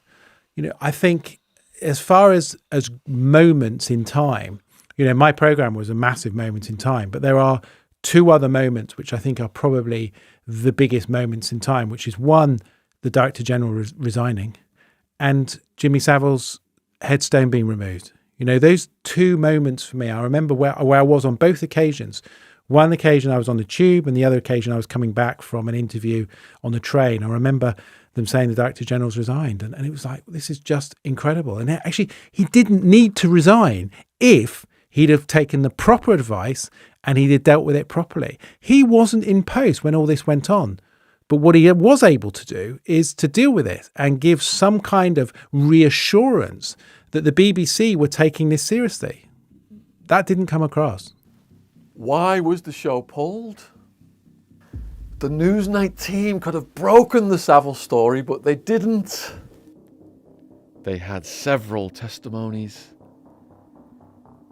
They had found clear and compelling evidence that Savile was a paedophile. The Newsnight journalists had a duty to report the story, and they wanted to. Liz McKean and Marion Jones wanted to run the story, but the higher-ups didn't. Some say they felt it would ruin their plans for Shane Richie's Jim'll Fix It tribute show planned for Christmas that year. Instead, the BBC turned another blind eye to Savile's offending and axed the Newsnight investigation. Was it to save their reputation? Was it to save the Shane Richie Christmas special? The official line from the BBC is that Newsnight editors felt there wasn't a strong enough story. The CPS had decided to prosecute, so there was no story. Liz McKean, the journalist working on the Newsnight report, was furious with the decision to pull the programme. The BBC immediately began lying, suggesting the story was about the CPS, and we'd not stood it up, and not about the thing it was about. It was obvious that it would eventually come out. For no other reason then, others would come forward. We knew that Mark Williams Thomas was going to take it elsewhere, with our blessing, because this was a story that needed to be told. Nick Cohen interviewed Liz McKean for The Observer in 2015. There is a small group of powerful people at the BBC who think it would have been better if the truth about Savile had never come out, and they aim to punish the reporters who revealed it. When the Savile story broke, the BBC tried to smear my reputation. They said they had banned the film because Marion and I had produced shoddy journalism. I stayed to fight them, but I knew they would make me leave in the end. McKean quit the BBC.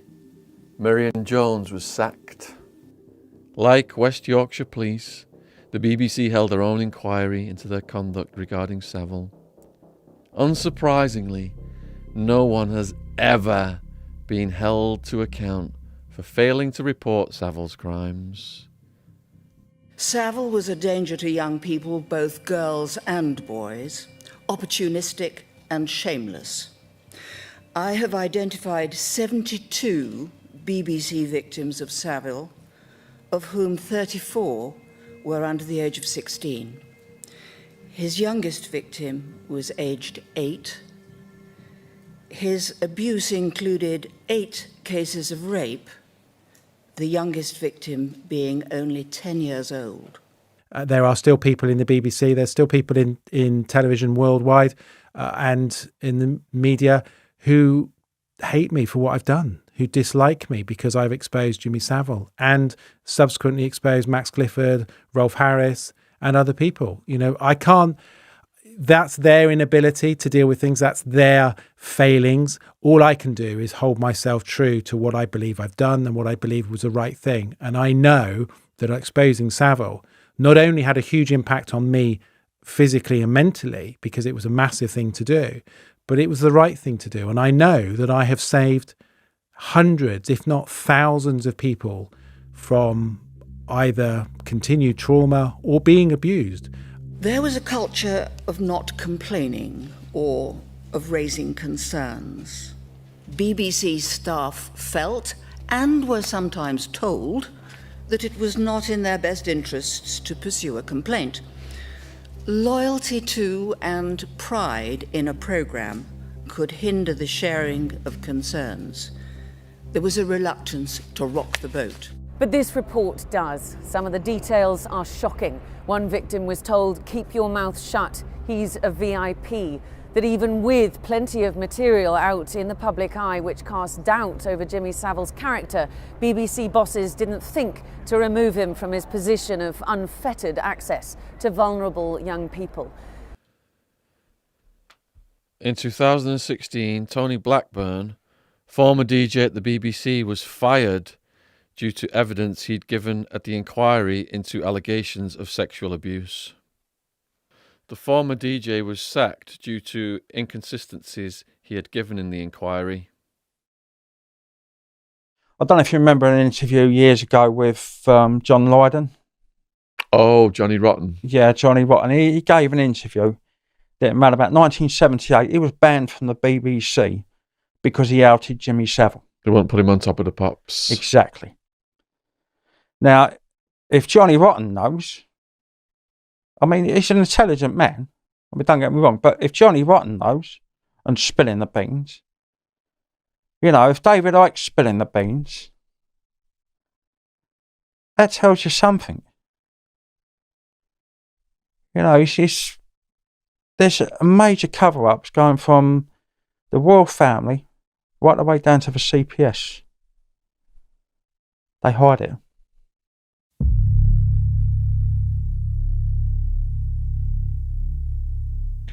We're the taxpayers, we're the licence payers. And for years, we've been conned and snowed by the BBC. We have sexual cover-ups from top to bottom. How disgusting is that? And the BBC knew about it and they condoned it. And not one person, Shaun, has been held responsible. In fact, they've been promoted. They're given pensions. The BBC needs to get its arse into gear. So how complicit were the BBC in enabling him? Right, I'm going to be totally honest here. I've got stacks of notes, which I'm always making notes when I'm indoors. You know, I've got my purple pen out and I'm forever writing. And it was in 1999 that a guy called Sir Roger Jones decided that Jimmy Savile shall not have entrance to the BBC ever again. He was questioned on a programme by Mark Williams Thomas, the ex-detective. Yeah, we've got him on this documentary. Yeah. And Mark Williams Thomas asked him the question, did you know at the time? He didn't give a straight answer. But for him to turn around and in 1999 turn around and say, no, we don't want Savile in here, that tells you something straight away. Then we go back to children in need. The reason I bring up children in need is because someone in the BBC wanted Savile on children in need. And the hierarchy at the BBC said, no, we can't have him in charge of children in need. Never gave a reason. You know, turned around and said, no, we just can't have him. Esther Ranson said, and she quoted on a couple of occasions, in a funny way, we colluded with him. Now, when you have Mark Williams Thomas on, he will tell you that. What's a funny way about we colluded him? Why would you turn around and say in a funny way, you know, it sounds like you did collude with him, you knew what was going on. A couple of years later, she's starting up Childline. She said it's very painful and distressing. For who? For the people that are involved or because you knew what was going on. We've made him into the Jimmy Savile who was untouchable. Now, there's 3 quotes there that Esther's come out with that tell me that she knew what was going on. Her husband, Desmond Wilcox, who was a filmmaker at the time, but was also in charge of the BBC, her husband, the clues are there. In a funny sort of way, we colluded with him. If I said to you in a funny sort of way, I colluded with you, you go, well, it makes you sort of, like Christopher said, you feel as though you're involved. Yeah, because, I mean, at the end of the day, I mean, if you're young, you're vulnerable. Okay, if you're a 14-year-old girl or 16-year-old girl going to the top of the pops and you're standing next to the white-haired face of the BBC who's probably, you know, been and done it all, and you're thinking, oh, if I get in with him, you know what I mean, he's going to make me a star, you know, I'm going to end up making a lot of money, and in reality, you're going to end up making sod all, because all this guy wants you for is a quick fling and a fiddle, get you out of the door, and if you say anything, I'm going to ruin your life. He said he's going to ruin your... I mean, the amount of times he said it to people, I'm going to ruin your life.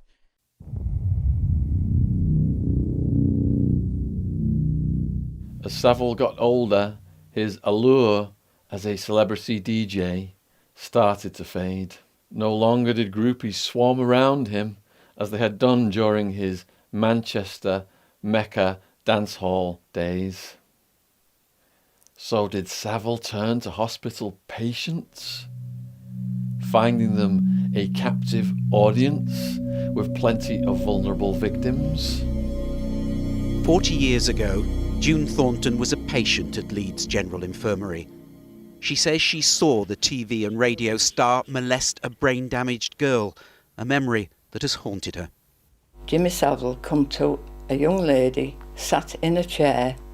Unfortunately, this lady, I think, had brain damage because she just sat there and he kissed her, and I thought he was a visitor coming to see her, and he started rubbing his hands down her arms, and then, I don't know of a nice way to put it, but he molested her. He helped himself, and she just sat there and couldn't do anything about it. And I've lived with that now for 40 years. He volunteered at Leeds General Infirmary in Stoke Mandeville. He was also heavily involved in Broadmoor and to a lesser degree at Rampton in Nottinghamshire. So we did some work around Broadmoor in the second programme we did, which was the Savile update. And part of that, we interviewed Edwina Curry, who I've got to know really well now. She's very nice. And she was one of the ministers there. And she gave the responsibility to Savile to be chair of this task force to go in and look at Broadmoor and to see whether or not it needed improvement. And Broadmoor, was that mentally ill people and prisoners? So Broadmoor is one of the top security prisons. It's a mental prison. It's a hospital in essence, really. It's a hospital. But the most dangerous are there. So the Crays, Peter Sutcliffe, the most dangerous people in society who are in essence untreatable are in Broadmoor or one of the other institutions around that. So they give a set of keys to Savile in order to be on this task force. Now, what Edwina Curry told us is that she was aware that he was using his power and influence around his role there, and that might be to the degree that he would find out about staff doing certain things, and then he would have power and control over them so they wouldn't say anything.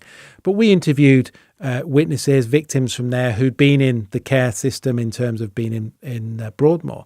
And there's one lady that gave us an account which was truly horrific. So in those days, the female ward would have bars, kind of like old dormitories, private schools. So the bars would be alongside each other, and she was taking a bath one day, And she remembers having this bath, and Savile just stood in the background, just wandering around between the girls. And she talks about one occasion when he then took her into one of the rooms and indecently assaulted her. But Savile had free reign around there. I mean, we interviewed Alan Franey, who was the general manager there at the time, who was appointed as a direct result of Savile. So Savile took this task force role, and they wanted a new general manager. And Franey, who had no experience in the mental health system, no experience in the prison system, he'd come from hospital and was simply a friend of Savile's, was given this post. And then Savile he comes into post, and Savile's actually already there.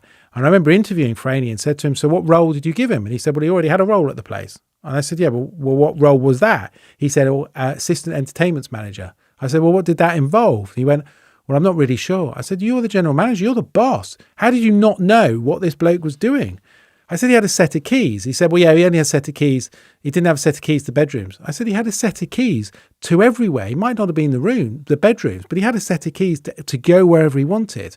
Well, I mean, we heard some horrific stories about what he did there. There is no doubt that he preyed on those individuals within the prison network at Broadmoor. He had a free reign. I mean, there was staff that called us who were there at the time, who hated him with a vengeance, because he effectively thought that he was the boss. He could come and go, he could do what he wanted, he ignored things. I mean, the keys, for example, you had to hang the keys up at the end of every shift. He didn't, he took the keys with him. You know, protocol broken all the time. So he got away with that.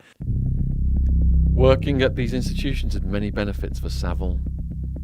Not only would he have access to new victims, the publicity would boost his fame and cast him in a favourable light, throwing people off the scent. And then, what work was he doing at Leeds General Hospital? There was a guy called Franey, who was a good friend of Jimmy Savile's, who was in charge of Leeds General Hospital. And what Franey done was, Jimmy, got involved with Franey, and what eventually happened was that he made his way to Leeds Hospital, put himself forward for volunteering as a porter. Now, the first early recorded case that Savile was involved in was in 1955, just before he went to Leeds General Hospital. So he's in the Leeds General, he's put himself forward for this porter's role. He's then not only doing the porter's role, he's doing the radio at the hospital as well. So he's getting himself well known in two different areas there. He's making himself out to be something. He's trying, he's spreading the word, and then it becomes tricky. This is where in 1957 they say that some of the Leeds General Hospital stuff started. In 1977, a 12-year-old girl went into Stoke Mandeville Hospital to have her tonsils removed. For some reason, she was put on a geriatric ward, separated from other children. In a disclosure taken during Operation U-Tree, the women described how she had become bored and wandered off the ward where she had encountered Savile, who was volunteering as a porter. He began chatting to the girl and soon led her off into an empty TV room where he raped her. He left the girl in the TV room. She recalls being in shock and unable to understand what had happened. When she returned to the ward, she encountered a nurse and told her, "Your porter just hurt me." The nurse asked where, and the girl, unsure of what to say, simply pointed to the area of her vagina. The nurse responded, "Don't say anything, I'll get in trouble." The woman recalled returning to her bed, confused, but she knew what had happened was wrong. She wrote down a message. "To the doctor, your porter hurt me. Please ring my dad."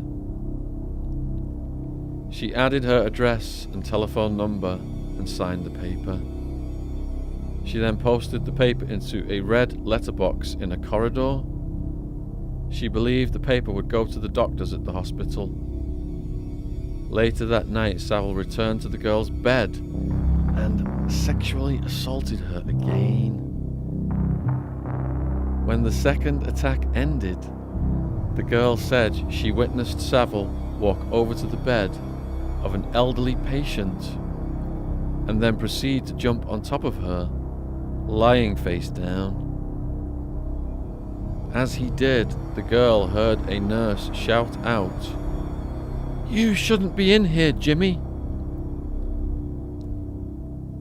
The girl saw Savile get off the lady and leave the ward. The next day she wrote another letter to report the attacks, and again she posted it in the same letterbox. Years later, watching TV, the girl recognized her attacker. She couldn't understand why the porter from the hospital was on TV. It's shocking that Savile attacked his victims so brazenly. It's also disturbing that his behaviour was known to staff. How many hospital workers witnessed Jimmy Savile abusing patients? How many knew of his dark side? The fact that they said nothing and turned a blind eye is despicable. Savile had total run of Broadmoor Hospital. He had a house on the just outside the walls. He had his own caravan inside the walls. He could come and go as he pleased. What went on in those mortuaries, I probably can only leave to the imagination of people that reads horror stories. But then you've got Leeds General, Papworth Hospital, Stoke Mandeville Hospital, where he had his own room, and he called it the kennel. He had the run of the whole hospital. Oh, here's Jimmy, you know what I mean? Oh, don't worry about it, it's Jimmy, just let him get on with it. After Savile was outed, Stoke Mandeville denied knowing about any allegations about the DJ. There was one 14-year-old at Broadmoor that went squealing rightfully so, to the warders and nurses that was told to, it's Jimmy Savile, forget about it. There were 8 cases at Broadmoor in total. There were 40 hospitals that this guy managed to get into, from children's hospitals. There are numerous accounts of how he could have been caught. And to top it off, his own barrister turned around and said to the Mirror newspaper, well, we know he did it. That is his own barrister that was going to defend him in one case, because the Mirror outed him a long time before he died, and they were told to drop it because it's Jimmy Savile, you won't get in it, you know. And his own barrister turned around and said, we can't touch him. We know he did it, but we can't touch him. Part of the reason Savile got away with it was because he was such a master manipulator. He was a fixer of things who groomed whole institutions, worming his way in with staff from top to bottom, from managers and chairmen to lowly porters. He helped people get top jobs and promotions. He bought staff presents and allowed them to take holidays in his caravan. What was Edwina Curry's role in all this? Oh, funny story. Me and Christopher had a chat on the way up in the car, and he met Edwina Curry on a couple of occasions and turned around and told me a few stories about her. Quite aloof. I won't use the words, but anyway, Edwina Curry was in charge of Department of Health, because bear in mind Broadmoor did not have didn't come a part of the NHS till 2002. It was under the Department of Health. Edwina Curry in those years had encouraged the people at Broadmoor that Savile should be in charge. This is a lady who's helped running the country, and she's now put a lunatic in charge of an asylum. he's got a set of gold keys. He comes and goes as he pleases. He has a massive palatial caravan in the grounds. He gets his gold-plated Rolls Royce serviced by the mechanics there. Not just that, his Hustler mobile home, it's called the Hustler, serviced at Broadmoor. All under the noses of everyone. And Edwina Curry, blindsided, as well as Thatcher, blindsided by this utter loon and psychopath to run a psychiatric hospital. It's you could say, it's another one of his sweet shops.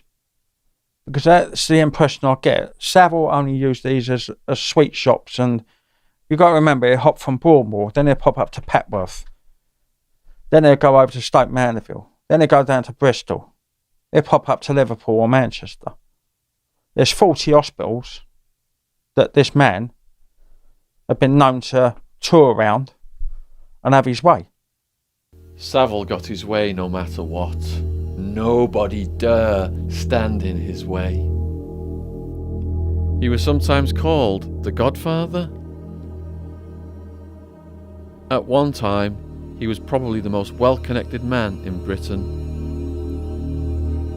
Having useful connections in media, health, politics, and royal circles. People knew about his powerful connections and were probably reminded about this if they challenged him.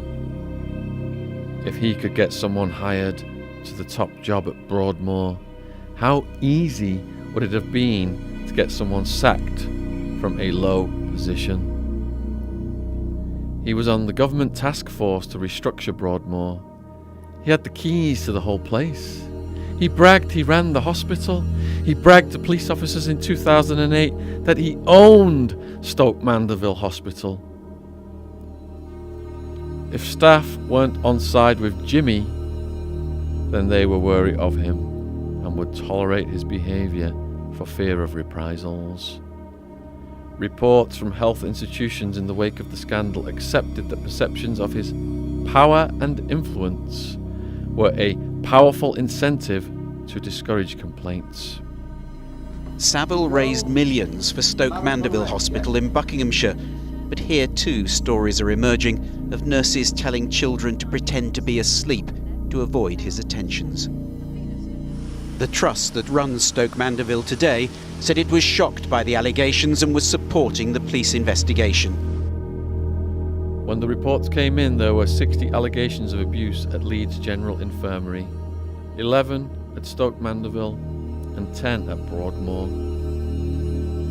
The crimes at health institutions took place between 1962 and 2009, with victims aged between 5 to 75 years old. In Leeds, there were 3 cases of rape. Surprisingly, most of the offences occurred in public places. It's simply unbelievable that all this abuse went on that scale over decades, and no one saw a thing. What Freedom of Information Acts have you tried to utilise to get information on Savile and Broadmoor? Well, we already knew the answers, Boris and I. But I thought, well, let's give Broadmoor or the NHS a fair crack at the whip. We knew what the answers were. So I sent Broadmoor a FOI request. Now, by law, they should have responded to say they got it within 12 days, at maximum. Got about a month or so to come back and say, we can either help you or we can't help you, or there will be a fee. This is the FOI cross. This is British government law. Not a peep. I redid it again after 2 months. Nothing. I rang the hospital. Nobody would answer. And eventually I got hold of a security guard who gave me a telephone number. Yes, sir, I think I've got somebody for you. I spoke to this woman. She said, I'll pass that on to our legal advisors. Thank you, Christopher. Thank you very much for contact. We'll do everything we can to help you. Nothing. Eventually, on my third FOI request, I actually sent a copy to Matt Hancock, the health secretary, because this refusal to answer these things, it is under his watch. Nothing. But the next day, the NHS attorneys emailed me. Oh, well, we're not part of the NHS as such, that hospital. It is the NHS, and we are NHS.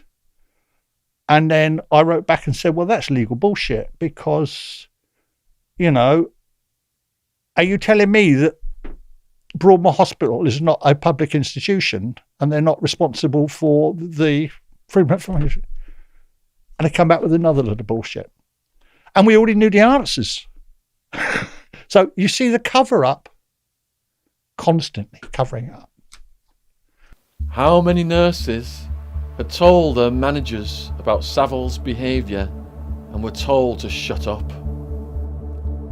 In the 1970s, a nurse did in fact contact Thames Valley Police to inform them of Savile's inappropriate behaviour at Stoke Mandeville. She told a detective that staff at the hospital were unhappy with Savile. The detective then took the complaint to a senior officer who brushed it away. Jimmy was too high profile.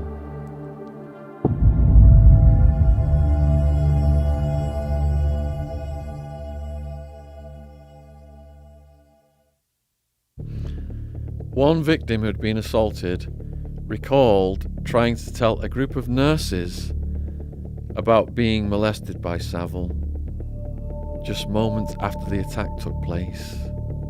As soon as she mentioned his name, the nurses laughed and walked away. Savile acted with impunity, and he knew it. But he was almost at will to walk round and touch, sexually assault the females within there without any repercussions, because none of those people would ever be believed, because of course they were there because they were incarcerated. So their voice was never heard. So Savile had total free reign. And there was one girl we interviewed, and the impact on her when she gave us her account had changed her life. She changed her life. She gave one account when she was quite young. She went there, I think, about 19, something like that. And she gave us an account when she was on her period, and she didn't really know what she was doing. It was quite she was in a very distressed state. And Savile just stood there, watched her, and then later today indecently assaulted her. And the way she gave us the account was just like, there was no sense of care in any way at all. He literally didn't care. And in terms of access to mortuaries, now we do know that he spent a lot of time, or quite a bit of time, particularly in the hospital in Leeds, I think it was, being a porter. He would go in at weekends, evenings, and he would take patients down to the mortuary. Did that give him access to the mortuary to victims? Yes, it did. There is no evidence, actual evidence, that exists other than anecdotal evidence that he sexually abused anybody that was dead. So my focus in terms of Savile is about evidence. So if you tell me something, until such time as I have that referenced by somebody else, or I can validate it by somebody else telling me, either not connected or because the times link up and everything like that, then what you're telling me is information, but it's not intelligence. It's not something of evidential value. So in terms of that, what I would say is that I saw nothing that supported the accounts, and they were limited, that he had had sex with dead people. And I'm not quite sure why he would, because he spent so much time wanting to have sex with people who were, or sexual contact with people who are alive. I'm not quite sure why I'd want to do it with anyone who's dead. That's a very different type of offending behaviour.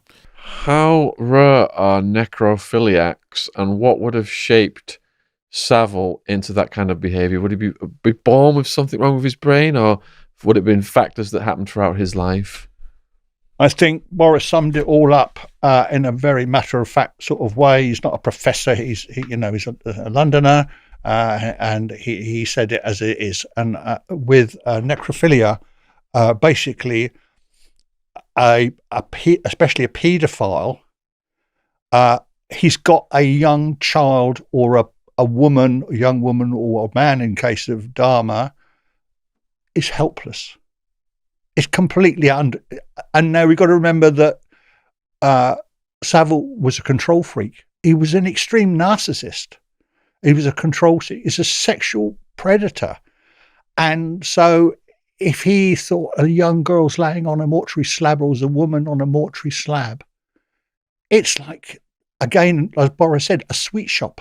The mortuaries became sweet shops for him. It was known to have access to corpses. It is known that he had necrophilia, you know what I mean? He did dabble on that.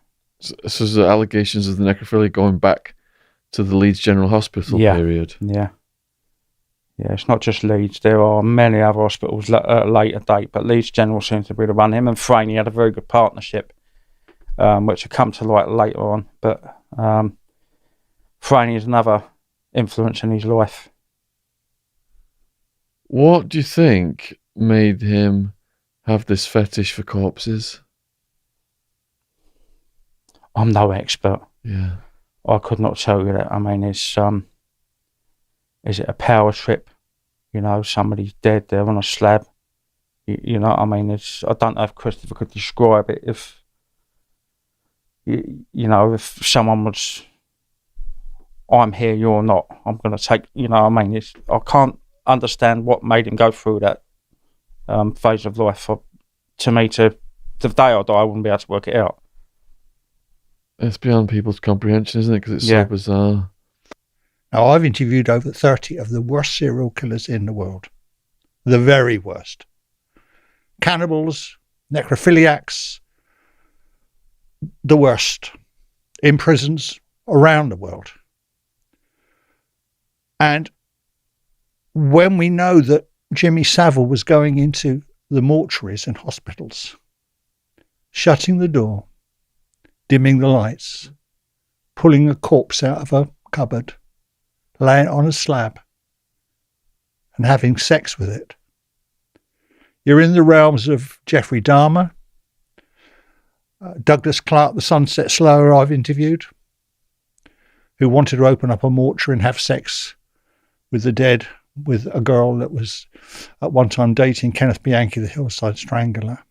You've got Dennis Nilsson, the London gay guy that was killing and having sex with dead bodies.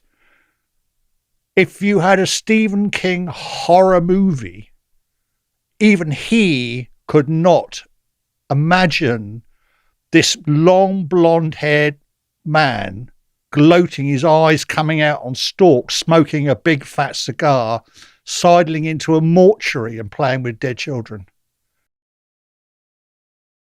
In one hospital, Great Ormond Street, a dying child was touched inappropriately.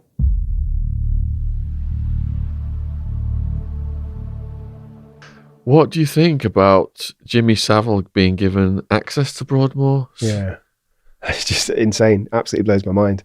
Because now, and in the recent past, in the last sort of 5-10 years, the security of Broadmoor is really high. So every time I went in, even the regular members of staff, even the consultant psychiatrists who work there every day, they had to go through an airport level of security to get in and get out every time.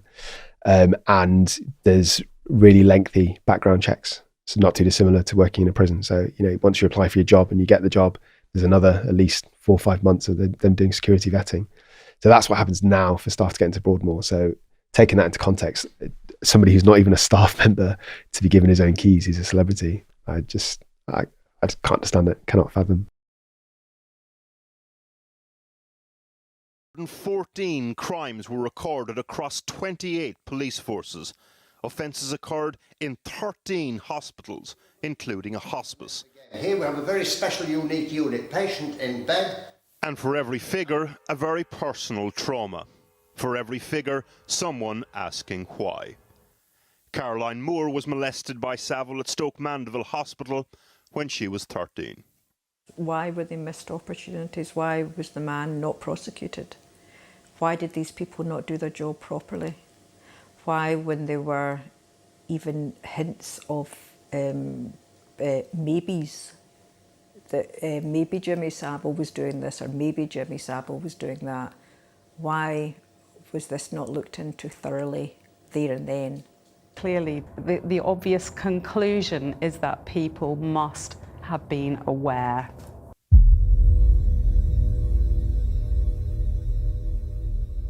In 1994, 2 former Duncroft girls went to the Sunday Mirror to give their account of being assaulted by Savile in the 70s. The paper decided not to pursue the story for fear of costly legal action.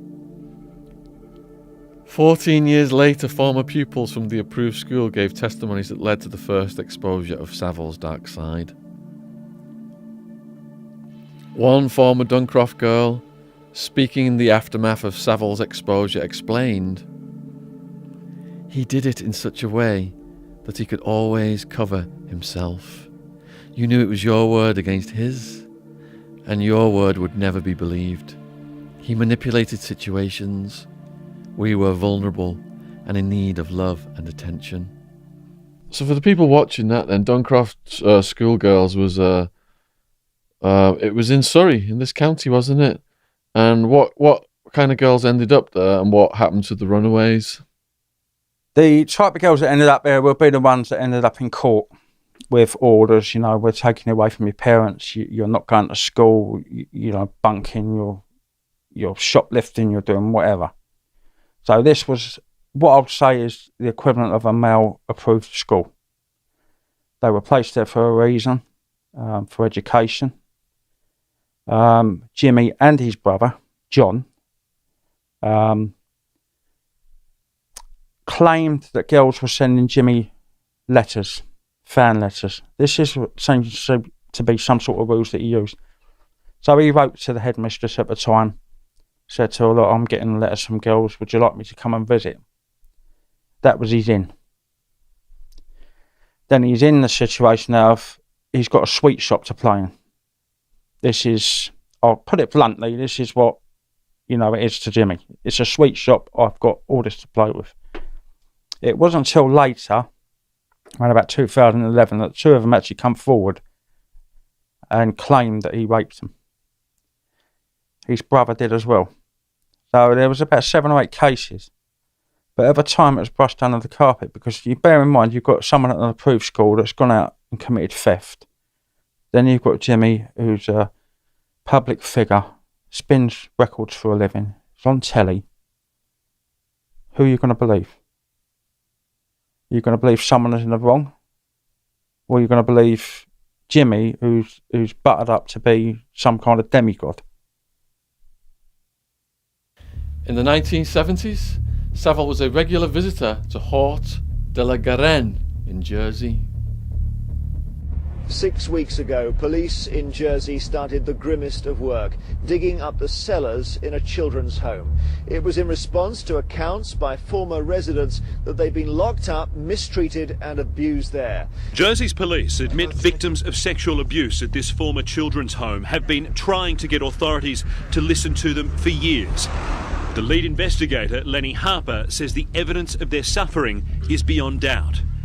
There are allegations of care home kids getting pimped out from that era.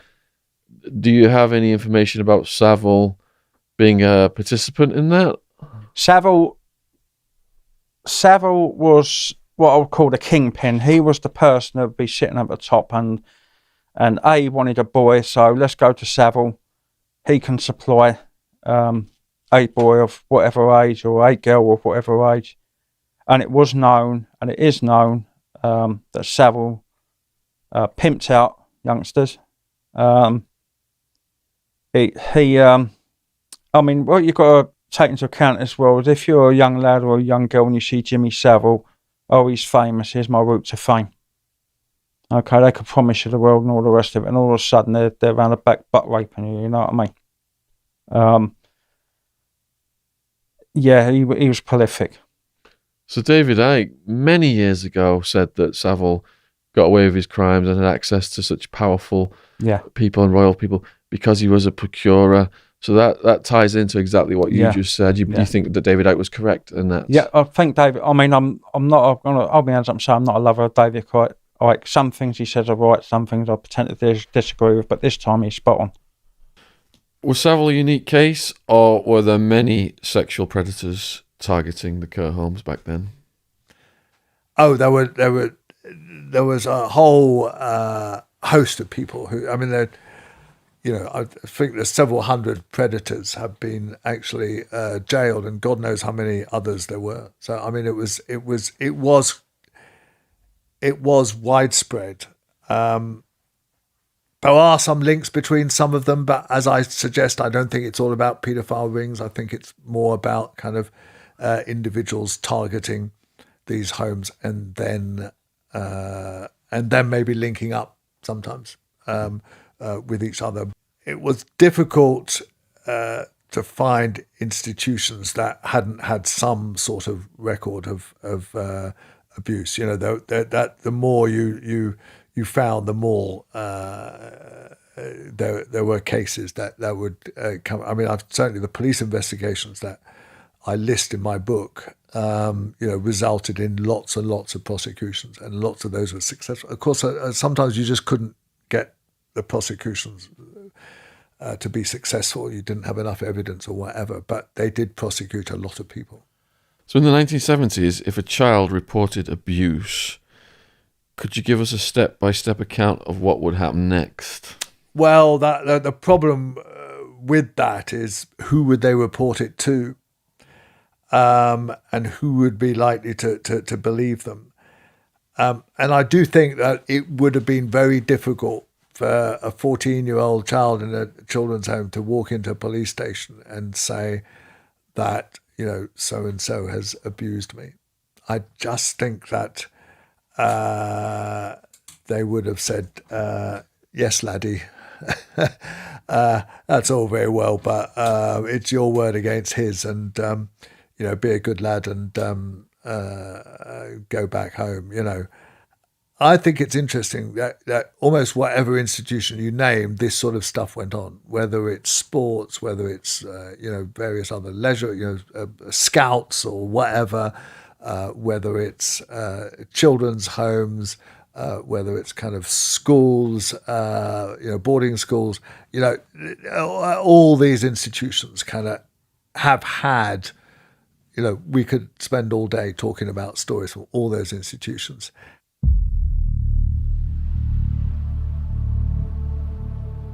So my Jim Savile story is this. He used to come to children's homes and give children's homes gifts. Yeah. So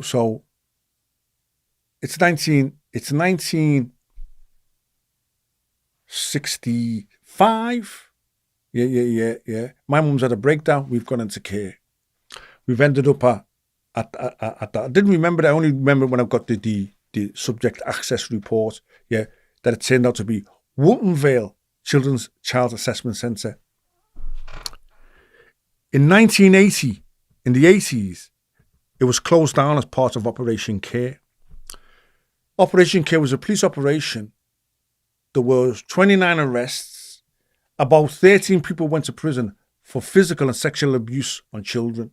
Yeah, right. That was in the 80s. I was there in the 60s. The copper that got my child files first, read them first, who was doing the historic, because I made an historic allegation. He comes in, he says, Stephen, I've read your child files. He goes, and the heroine. He said, the heroine to read. He said to me, you've got 2 brothers and 2 sisters. He says, are your elder siblings white? And they are. They've got. If I have a kid with a white baby, it looks white. With a white girl, it looks white. Their dad's my colour. My dad's full black. Yeah, right. So they look white. They went into foster homes. Yeah, me and my sister, because we were dark. Yeah, right. And it's Rivers of Blood speech time and Enoch Powell time. Yeah. They couldn't foster us, so they sent me to that Victorian hellhole. Yeah, right. In the 60s, he came. Yeah. He gave me the fire engine with a yellow ladder and a bell on it. Yeah, right. And he tried to feel me up. Yeah, he tried to feel me up. But I just automatically whacked him in the face, and a hard plastic ladder cut him on his eye, which stopped him. Now, I was moved from that home on the 23rd of December, which is the day before Christmas Eve. Who gets moved? This is the questions that I wanted to ask in the court. Why does a kid get moved when everywhere's closed down? Yeah, when everybody's starting the Christmas break, yeah, right? I got moved because of that incident. Yeah, it's nowhere in the paperwork, but I was there and he was there. Yeah, right. And the police officer, I've got the emails from the police officer. He said, if he was alive today, with what you said and what we know about him, we'd charge him. Yeah, we'd charge him. That was enough for me. Yeah, right, because they're pivotal things in my childhood that changed me from a decent kid, yeah, into a beast. Yeah, right, because I then had no trust of adults. Yeah, right. I've been getting whipped and curtain wired. Yeah, right. And I liken myself, I like dogs. You get 2 dogs. Yeah. And you beat one dog. Yeah, right. And you beat the other dog. 2 things happen with the dog. Every time you go near the dog, it lifts its leg and starts pissing. Yeah, right, because it's terrified. Or every time you come near it, it tries to bite your leg off. Yeah, right. And then it ends up a junkyard dog. I ended up a junkyard dog. That's what I ended up.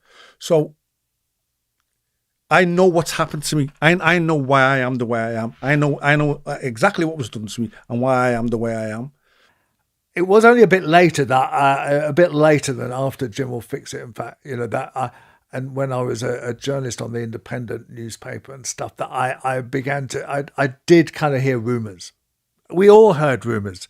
I mean, all of us journalists heard rumours about Jimmy Savile. That is kind of slightly shocking, but it is true that, there were a lot of suspicions about him and about, certain other people that they were up to no good.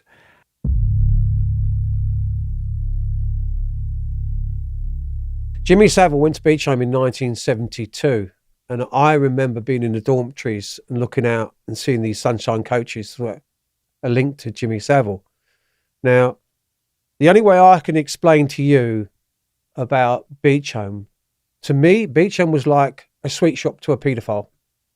So Jimmy Savile would have been at home in his element with children, being able to do what he could do. In terms of Geoffrey Banner bouncing them off the knee, he's done that in so many times in Jim Will Fix It, where he had children on his lap and stuff like that. That reminds me the same of what Geoffrey Banner did to me. And he was in Beecham in 1970. That's the only record that I know at the same time I left. I wasn't there when Jimmy Savile was there, but he was in Beecham in 1972. But it is with the benefit of hindsight. But when you watch, particularly Top of the Pops, which is this big pop show that went out once a week with all the latest hits and stuff, and years, and it had different presenters every week, and Jimmy Savile would be there, and he always had his arm around some young woman or some boy. There's a video on YouTube on Top of the Pops where he's got his hand up a girl's skirt. Yeah, and it's number 1 time. Still, some of Savile's behaviour was in the open. Dame Janet says the lady in distress here on the left later complained about being groped on Top of the Pops, and her sexual assault wasn't taken seriously. It is extraordinary that it was never properly challenged, and there were certain people in the BBC who did either know about it or were the source of complaints about him and didn't do anything. But I think it demonstrates all the same things that happened in the children's homes that I wrote about, that he was in a position of power. He certainly did things like visit children's hospitals that were deliberately kind of to give it, not because he was a nice bloke, he worked as a porter in hospitals deliberately, which gave him lots of access to patients on their own, picking up their old cups of tea and stuff. And it was a perfect kind of, it was absolutely the same as, a care home worker getting a job in a children's home to have access to kids. It was all kind of completely deliberate. The youngest child abused by Savile was 8. Offences occurred in 14 different schools. He would access schools through the vehicle of the Jim Will Fix It programme, and it's that cult of celebrity that he exploited to get himself into the positions where he could abuse. So he was responding to children's letters. That's how he got into these schools. Yes, but that's what the victims have been telling us. There was just not a culture of kids being believed in a way that is completely different 50 years on. And I can't emphasize that enough, that nowadays we would just, the kid would much more likely be listened to. Not always, not kind of 100%, sometimes not reflecting the seriousness of what goes on and so on. But by and large, it would be a different story.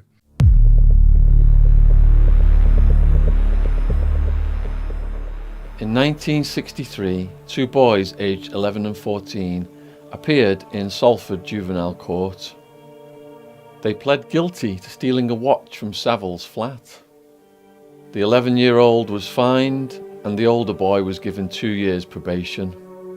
Nobody knows whether they broke into the flat or had been invited by its owner. After Savile was exposed, a joint report by the Met Police and the NSPCC recorded that up to a dozen people had made allegations of sexual assault by the paedophile during the early 60s. One had been a 10-year-old boy who'd spotted Savile outside a hotel and had asked for an autograph. He had been raped. Another report was of a male victim from Cheshire who had tried to report being raped by Savile in '63. At the police station, he was told to forget it and move on. Is there a threshold of an amount of victims and matching details that the police need to prosecute? Simple answer is no. But of course, the stronger the evidence, the greater the weight of the prosecution and the likelihood of a successful conviction. Crown Prosecution Service has to go through certain elements in terms of being an acceptable level to bring a charge. And one of those, of course, is that they have a reasonable likelihood of a successful prosecution. So the stronger the evidence, the better. And in terms of victims, so what you want to do in terms of victims is you want to get some similarity between their accounts. In other words, they're all saying that this is how they groomed me, this is what they did to me, this is what they said to me, this is how they behaved. You also want to get some similarity between the manner in which that they were communicated with, they were contacted with, perhaps the locations they've been to. What's really important is to also get some independence between victims so that they don't all know each other, they haven't communicated with each other, there's no suggestion that there's a collusion between what they're saying. And of course, the more victims you can possibly get. So when we investigated Savile, we started from a point of one victim. We then got to 5 victims. And I remember saying to the network, when we showed them 5 victims, they said, well, keep going. And I said to the lawyer, for how long? How many victims do you want before we are in a position to do this story? And he came back and said, that's a very interesting question. I don't know how much the channel wants. And I said, well, listen, I've only got an hour I can tell a story in. That's my program is an hour. We can't do them justice if we have any more than 5 victims. And what I'm not going to do is go and get more victims that I can't tell their story for, because that's a massive impact. I take great care in the people that I work with. And when I do go and speak to people and when I interview them, what you don't want to do is bring all this trauma up and then not deal with it. So there's a real responsibility we have as program makers.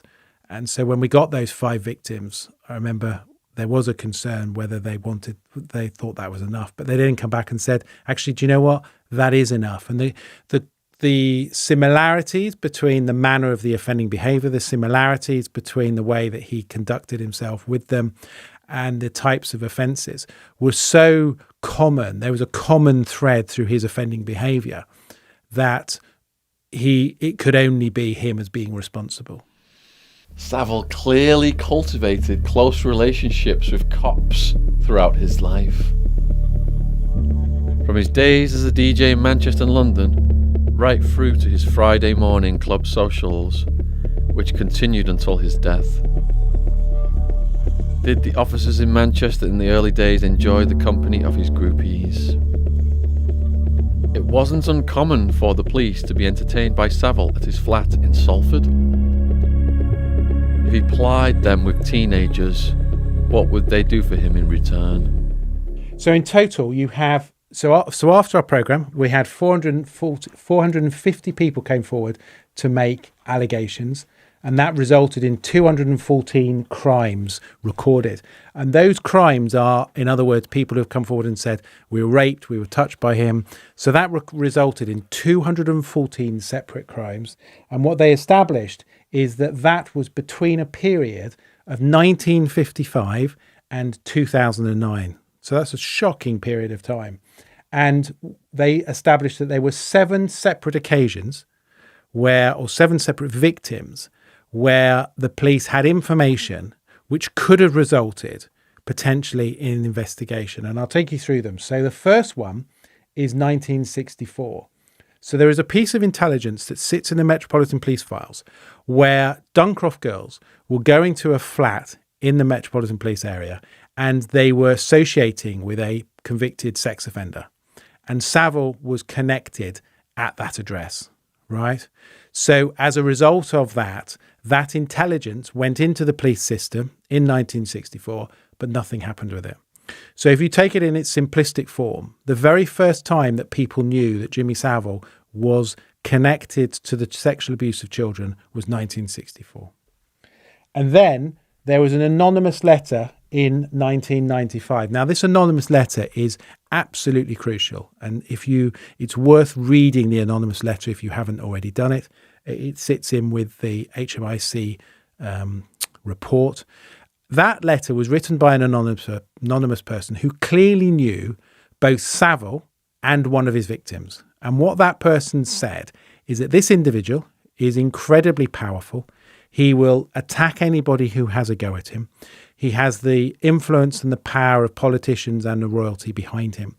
And he has had to change his telephone number because a child that he's been abusing, a young rent boy is the phrase that they used to use in those days, but basically a child who he had been sexually abusing, was trying to blackmail him, and he'd changed his number. It then went on to say, from the writer of the letter, is that you have the powers at New Scotland Yard to properly investigate this.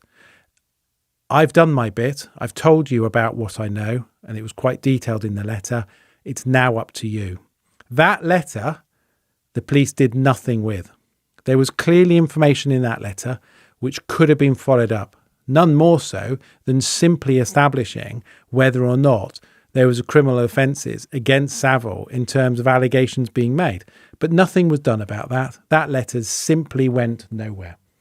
And then there was, in 1963, a report. So those are formal reports that sit within the documents. Then there is a separate report that had been found through intelligence documents. And that was in 1963. A man goes into a Cheshire police station to make a report of rape, naming Savile. The Cheshire police officer tells him to go home and move on. Forget about it. Astonishing. So you have a victim of sexual abuse, goes to the police station and gets told to go home and forget about it. That was a sign of the times. That's what happened in those 1960s, 70 periods of time.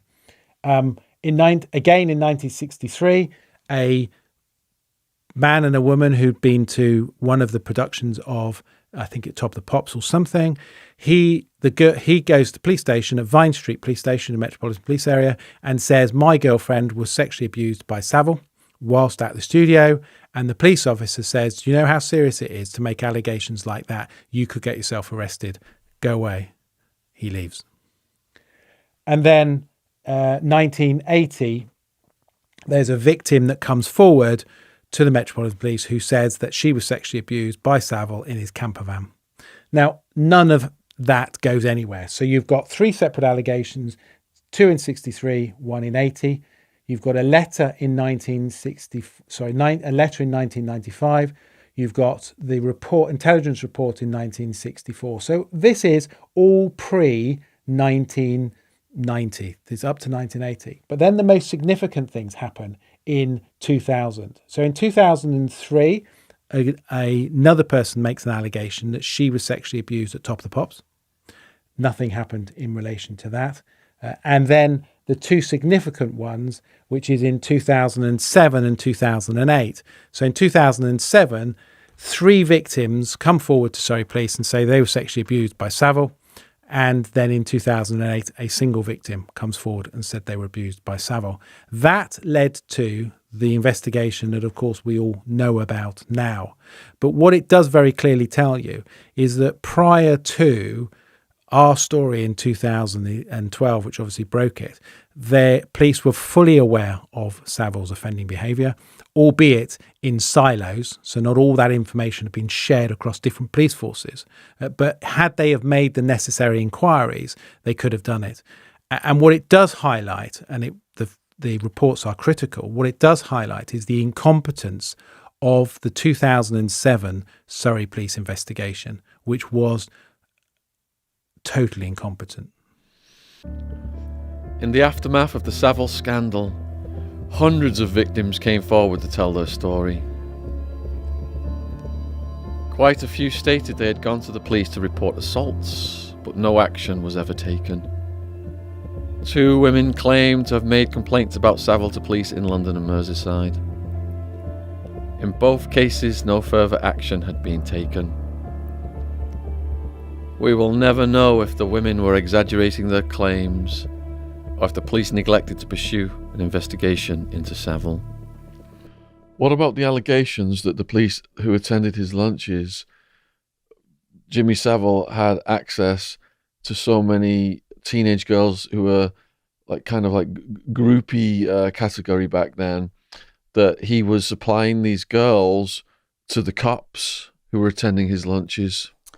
Okay, with they disappear into rooms in his house with these girls. Yeah, I mean, if you read it, I mean, Jimmy Savile had a few nephews and nieces, and one of his nephews turned up at Jimmy's house one day, and it was noted by him that there was other young boys and girls there of a minor age, and there were people in high power places that were actually there at the time.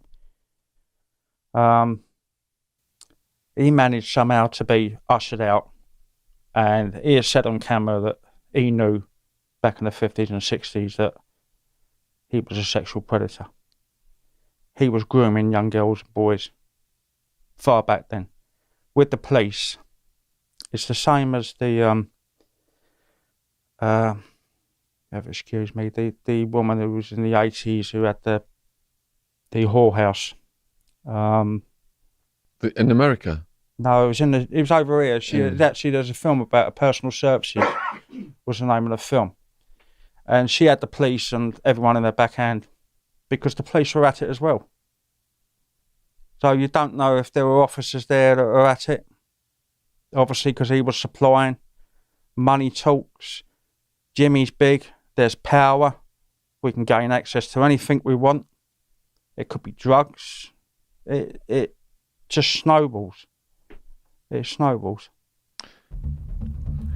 We do know for a fact that one former Duncroft pupil did go to the police in 2007. She reported Savile's historic offending to Surrey Police, who did conduct an investigation, albeit a highly incompetent one. This investigation started a series of events that would eventually lead to the exposure of the celebrity sex offender. Surrey Police registered Savile as a suspect, and his file was added to their police computer system for dealing with serious crimes. They also made contact with West Yorkshire Police, where Savile was resident, to check if there were any intelligence on him. The information was not passed on for several months. A dozen ex-students from Duncroft were spoken to. Things moved forward when a second victim confirmed Savile's abuse. Surrey Police were dealing with a tricky situation.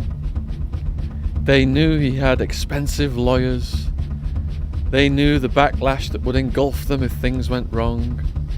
Also, the victims were aware of Savile's power and influence, and both women were reluctant to give any evidence. They didn't realise it at the time, but by giving evidence, other victims would have found the courage to come forward. We've seen this happen with similar cases involving powerful people like Harvey Weinstein or Bill Cosby. Multiple victims coming together would have made a stronger case. In Savile's case, hundreds would have come forward. It was a massive mistake by Surrey police not to realise that point. So you mentioned the royal protection and political protection that he had. When I read Princess Diana, her own words, the book, she talks about when she's having trouble with Charles, Savile's brought in as like a marriage guidance counsellor. How does someone who just was a DJ from the north, poor background, enter the highest level of royal circles without some background check? And you know, doesn't MI5, MI6 look at these guys? Anyone who goes in there, or the Royal Protection Police look at anyone who's going to go in there and see their entire history and filter people like this out? So, I mean, there's lots of issues there, but in terms of why he ended up becoming a bit of a confidant for Prince Charles, so the Duke of Edinburgh personally asked Savile if he would give some guidance to Prince Charles in relation to his relationship with Lady Diana. Now, of course, if you look at that on the outside, you might go, okay, that's fair enough. But then look about Jimmy Savile. Jimmy Savile had never had a formal relationship with anybody. He was single. He was weird at best. He had previous allegations made against him. Now, of course, I'm not suggesting, and there's no evidence, that the Duke of Edinburgh knew anything about that. He just simply saw him as this larger-than-life character and thought that he might be useful for giving some guidance to Prince Charles. And of course, when you are a royal, and particularly more so then than it is now, your circle of confidence is really small. You really don't know who to trust. So you have a limited number of people to whom you can share things with. And they obviously felt confident that Savile was a safe pair of hands in order to tell. And of course, Savile kept thousands of secrets. So yes, he was in one sense a very safe pair of hands. But of course, the secrets that he kept primarily were for his own benefit and also in relation to his own offending. So you can see why he got involved in that. Why did MI5, why did the monarchy not know about his offending behaviour? Again, what we don't know, and it's never been as any of the reports, is the totality of who knew what within the government organisations, and particularly with the honours, etc. Who knew what about Savile? Savile had an individual who was promoting him in every element within Whitehall as far as getting him to the honours area. I mean, he was decorated in every element. He was a papal knight. He was Sir, he was OBE, he was the lot. I don't think there was anything else he didn't have. So he had backing within Whitehall, he had backing within government. And I think as a result of that, and because of his status, this was a man who was elevated to a status of effective, almost royalty within television anyway. That made him untouchable. And I think what it also meant is that people didn't ask questions. They took it as a given that he was okay without saying, but is he? Is this the right person that we want? Ultimately, in 2009, the Crown Prosecution Service killed the investigation by making the decision not to go ahead with the case. A CPS lawyer recommended the police should make contact with Savile to inform him about the allegations. The senior officer on the case wrote to Savile and received a phone call from Jimmy himself. What's interesting is that Savile stated that he had a West Yorkshire inspector who usually deals with this sort of thing. The inspector in question contacted Surrey police shortly after and told his counterpart that Savile was a personal friend. He also revealed that Savile got so many of these types of complaints. Surrey police found these comments highly unusual and requested information on any allegations against Savile, as they wanted to build their own intelligence picture. West Yorkshire police still didn't forward anything. Months passed and Surrey police had to formally request to interview Savile under caution. Arrangements were made to conduct the interview at Stoke Mandeville on 1st of October 2009. Of course, Savile dominated the interview. The two female officers from Surrey Police set the tone by asking if it was okay to call Savile Jimmy. For the entire interview, they deferred to the famous paedophile who regaled the officers with tales of his fundraising and television work. One of the officers put the 3 allegations to Savile, 2 relating to Duncroft, 1 to Stoke Mandeville. Savile flatly denied each allegation as they were read out. He was not pressed on any of his answers, and he turned the tables by warning of the expensive lawyers he employed, who could take a case to the Old Bailey if things were to go any further. Revealingly, he talked about his close connections with West Yorkshire Police, stating, "We showbiz people get accused of just about everything. That's why I have up in Yorkshire a collection of senior police persons who come to see me socially, but I give them all my weirdo letters and they take them back to the station." So that was that then. Surrey Police had allegations from 3 different women saying that he had sexually assaulted them in the past. Jimmy Savile said this was simply not true. Surrey Police then wrote letters to the 3 accusers to inform them of the outcome of the case. Operation Ornament was closed. What's shocking is that nothing was followed up. The officers simply took Savile's denial and left it there. His word was more powerful than the testimonies of 3 accusers. Before Operation U-Tree, Theresa May, Home Secretary at the time, commissioned a review by HMIC to establish which police forces received reports and/or allegations in respect of Jimmy Savile. All 43 police forces in England and Wales were involved in the 2013 report. Records showed only 5 allegations of sexual assault by Jimmy Savile between 1955 and 2009 had been recorded by police forces. 3 forces had in fact investigated Savile in his lifetime. The Met, 2003, Surrey, 2007 to 2009, Sussex, 2008. Any intelligence on Savile from any police force in the country should have been given to West Yorkshire Police, where Savile resided. Yet they claim to know nothing about his dark side. HMIC concluded its report by stating that police officers in West Yorkshire may have been inappropriately close to Savile. This shows negligence on a grand scale, possibly worse. Did certain individuals cover up for Savile? No, we'll never know. What we do know is that intelligence on Savile wasn't shared amongst police forces. And if it was shared with West Yorkshire Police, those records vanished. Did someone high up in that force intercept reports and intelligence on behalf of Savile? Possibly. West Yorkshire Police cleared themselves of any blame in the whole affair when they investigated themselves in the wake of the scandal. Operation New Green was merely an exercise in damage limitation and blame shifting. Yet retired officers from, and others who spoke anonymously, offered a different picture. And apparently if a complaint came in about him across the country, it was reported to his home jurisdiction. Yeah.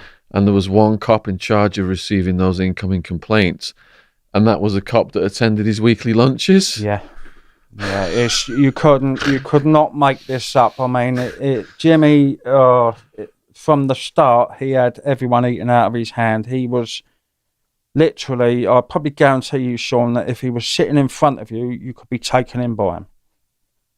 You know, you're talking about a man that was knighted by the Pope, that had a KGB. He even had the status of being an honorary admiral for the Navy. He had a green beret from the Royal Marines. This is the extent of this guy put himself out there. You're not going to argue with someone who's that way. You know what I mean? And it's money talks. I mean, I do believe that it was money that talked with that police officer, because you've got to bear in mind, them particular times, backhanders. We've all seen the TV programs. We all know the stories about the backhanders to people in the Met Police, Savile Police, sorry, in Amsterdam. You name it, it's backhanders. So it was that culture at the time. It's money. And he was friends with Thatcher, he was friends with Prince Charles, and on it went, didn't it? One told newspapers that there wasn't a copper in Leeds who didn't know Savile was a pervert.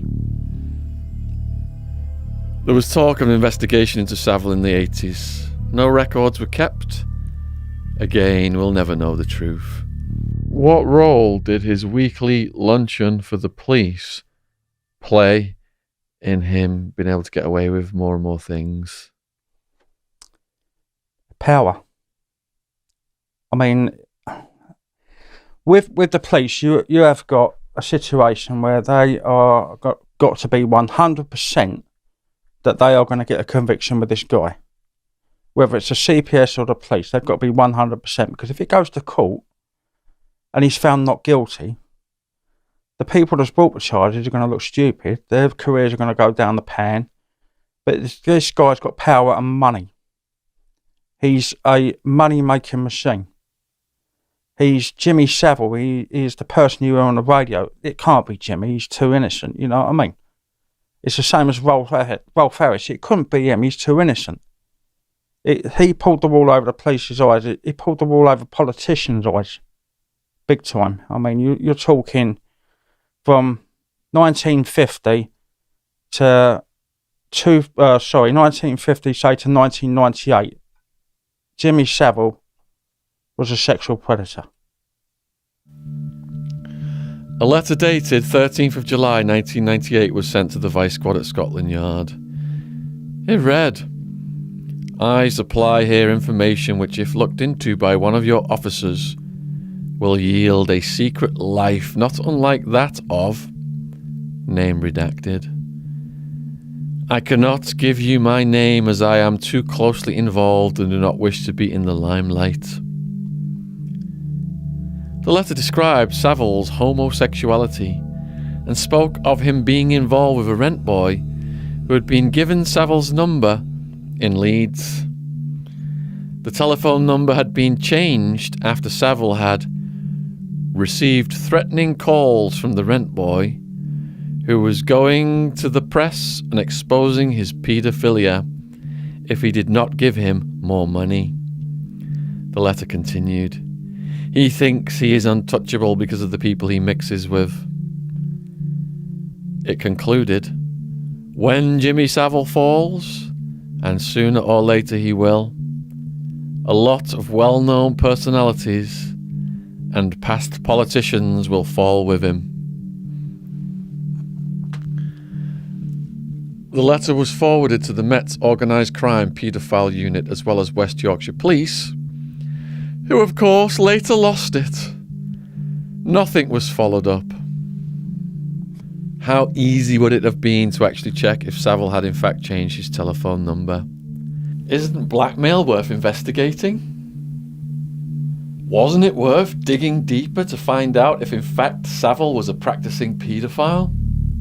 The officer who initially took the anonymous letter has spoken out and revealed that he did in fact send a copy to West Yorkshire Police.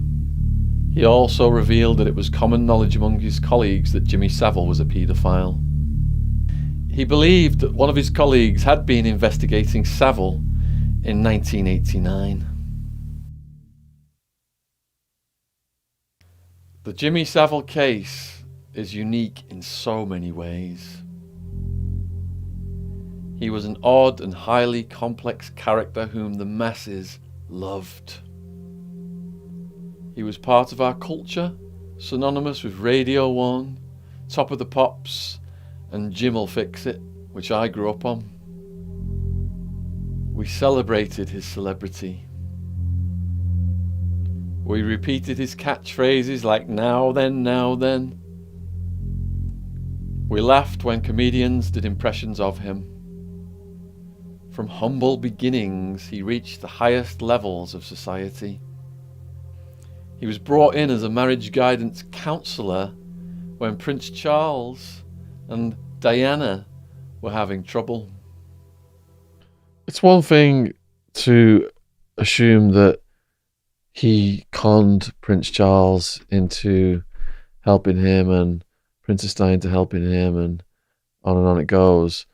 But why on earth would the royal family bring Jimmy Savile in as a marriage guidance counsellor for Princess Di and Charles? Wouldn't you have to have security clearance and trust at the highest level? You know as well as I do, Shaun, I've worked in some secure places and my background is check thoroughly. And I mean check thoroughly. My mum and dad, your nan and granddad, it goes back years upon years and they will pull you to bits left, right and centre. Now the horrific thing for me is that Jimmy Savile had his own room in Clarence House. Now, Prince Charles and Lady Diana trusted him, as well as the Queen, as well as the other known Andrew, who's currently under investigation. But he had his own flat. And the power that he had was he could sack Prince Charles and Lady Diana's staff, which he has done. They trusted him to the extent that they could sit down and have a conversation about their marriage. He was seen as, by them as well, a demigod. No, Jimmy can't do no wrong. You know what I mean? It's horrific to think that that man was round the children or round the future king. You know what I mean? There's no story there that suggests anything went on, but if given a chance. Do you think that there's a degree of looking the other way? Because if Prince Charles's mentor was Lord Mountbatten, who had a history of that activity, do you think there's like an acceptability factor whereby it's not that a big deal to them? I mean, if they've done the background checks on him and they've discovered this stuff. I'm going to say, in them days, I mean, what we've got to understand is we're living in an age now where nothing is acceptable. Okay, and it should never have been acceptable anyway.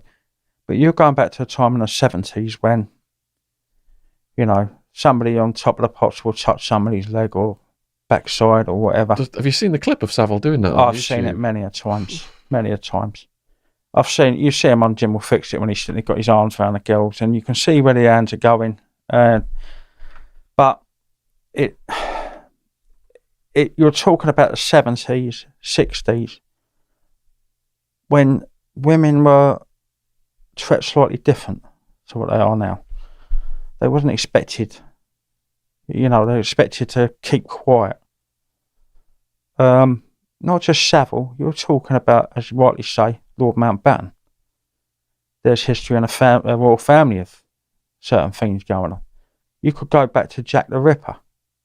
You know, was a part of the royal family involved in that.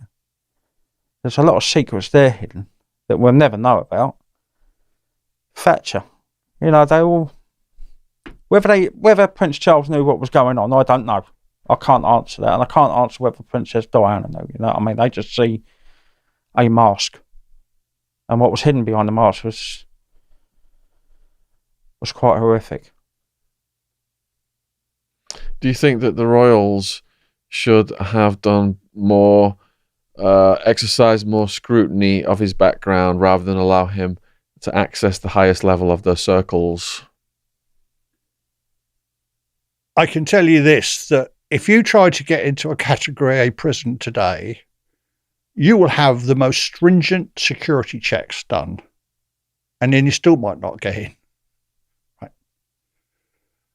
You're telling me that Prince Charles, with MI5 and MI6 in his own security staff and own security team, and you've got Princess Di and she's got her entourage, and you've got the Queen and all this mixing about, and not one single one of them had the brains and the wits to think, let's do an in-depth security check on Mr. Savile before we let him in here, let alone him with 100 yards of this royal family. But no, they didn't.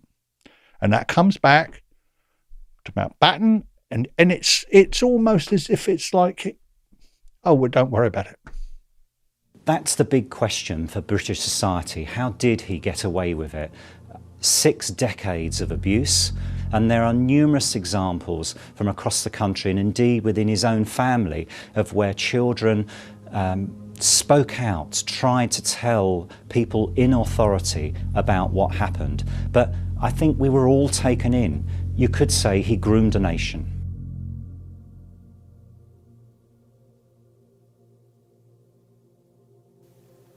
But eventually we learned about his dark side. He had fooled the entire nation. It took decades to realise how just a prolific sex offender he had been. He preyed on everybody, dead or alive.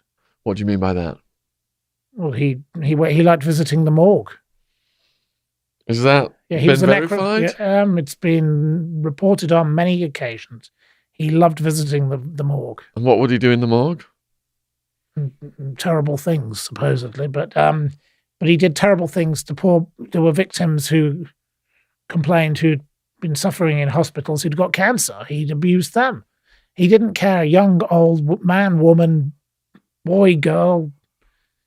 He was unique in that sense because he was, Jeffrey Epstein liked young girls. Jimmy Savile just liked anything. The role he had cut out for himself in life had given him ample opportunity to repeat offend. Over time, he gained confidence, increasingly got away with it, and became more brazen. He acted with impunity. With powerful connections in politics, royalty, health institutions, and the police, he became untouchable.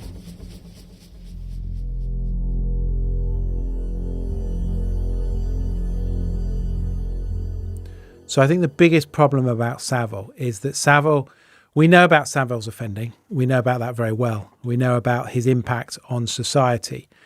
But what has been lost is those people that could have stopped it from happening, or those people who had knowledge about it.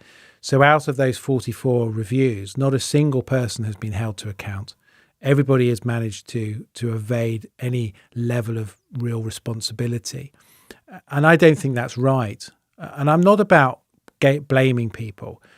But when we make mistakes and when we get things wrong, I believe we have to be accountable.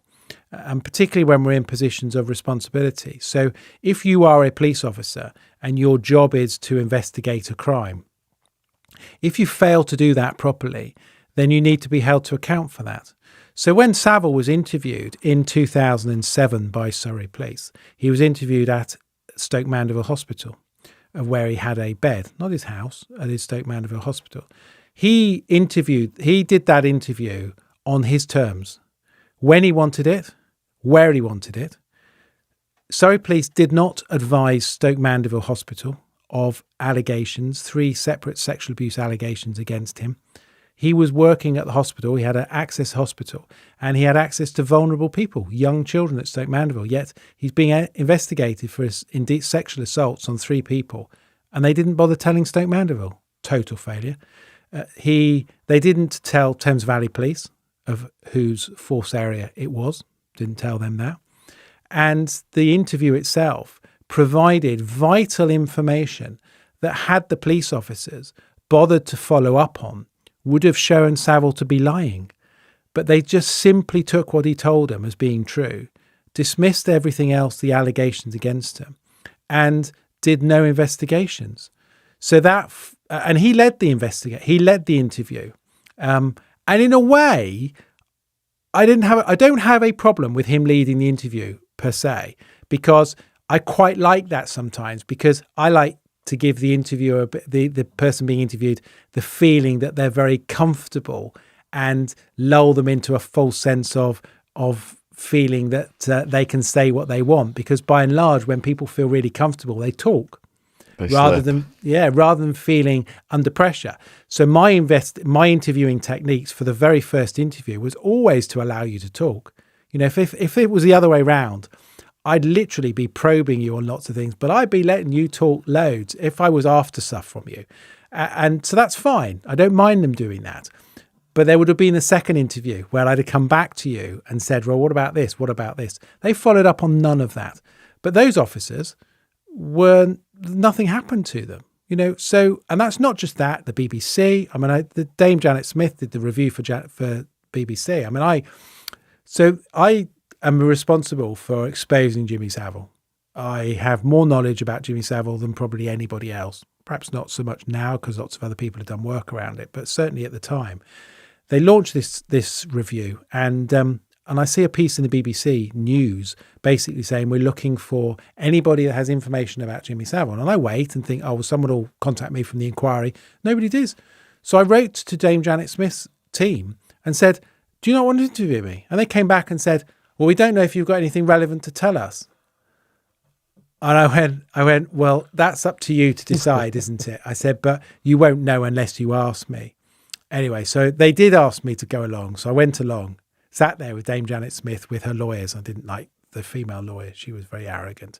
But Dame Janet Smith, and I said to her, listen, before we start, I said, you're eminent. That's absolutely fine. But I'll tell you the truth here. I've investigated this man for a long time. I'm very good at what I do. I have a very good track record.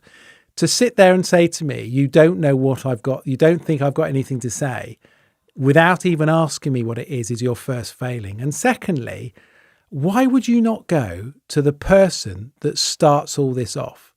I said, I've never done an investigation where I haven't spoken to as many people as possible to give me that piece of information. Anyway, we got to the end of it and she did apologise. She said, look, I'm sorry we got that wrong. So fair play to her. Savile manipulated and cajoled the environment himself. What we should not forget is that others who are still alive were complicit in enabling this monster. Savile may be dead, but we have learned that there are many people who got away with enabling his behaviour. Remember the nurse who told a 12-year-old girl who had been raped to remain quiet, otherwise she might lose her job. Remember Claire McAlpine and how the BBC senior management had refused to allow her mother to speak to anybody about how her 15-year-old daughter had been raped. Remember the West Yorkshire police inspector who had received all of the documents about Savile only to have them mysteriously and conveniently disappear. Not only did Savile get away with it, but all of his enablers have got away scot-free, unpunished. If the people complicit in Savile's behaviour don't feel some guilt, then they must be psychopaths. This man was very, very odd. And he was excused because nobody dared not excuse him. You know, Esther Ranson, why didn't she say anything? You know, there are many people out there who could have asked questions, but because of this man being some national treasure. I mean, there's even a video of him on Top of the Pops on YouTube right now where he just puts his hand up the skirt of anybody. Yeah, and she jumps. Yeah. So, you know, why did the BBC protect this predator? Because they'd created the monster and they didn't want to destroy them. If they destroyed their cash cow, then it would look very stupid on them. I mean, I'm going to be honest with you. When you look at these inquiries, and I've seen a 148-page report on Broadmoor, and the first 10 pages this is Appendix A, Appendix B. It's like 10 pages of nothing. And then it gets down to the last 10 pages of, well, at the time, we were lived in a different era. We could get away with touching someone up the backside. They actually turned around and basically said, well, it's acceptable. No one's ever been brought to account for it. We just write a report and just brush it under the carpet. I mean, me and Christopher has put in FOI reports to Broadmoor Hospital. On every occasion, they've fobbed us off. You know, they've come back and said, NHS or the NHS. Well, what do you mean? You're NHS. No, we're two different. We're the NHS or NHS. So all they do is the reports do nothing. You know, I'm if I can find a report that's going to turn around and tell me, but there's 40 hospitals that he went round. Each hospital has got a 100-odd page report.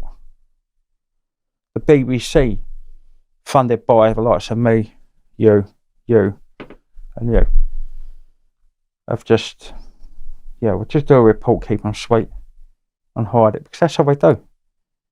Government's the same, they've hide it, they won't come forward and turn around and declare they made a mistake. Broadmoor won't come declare they made a mistake. BBC will definitely not, but they will expect you to pay their money. What do you do in the caravan? Anybody I can lay my hands on.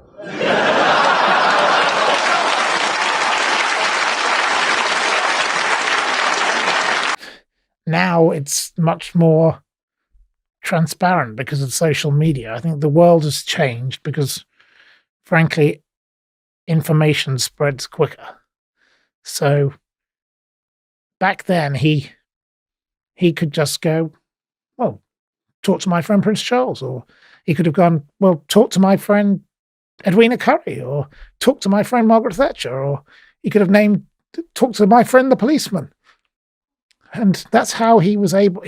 He was a genius in some ways, because evil genius, but that man had a monstrous brain, and he obviously had he probably didn't even care what he was doing by the end. He just wanted to do it for the sake of it. He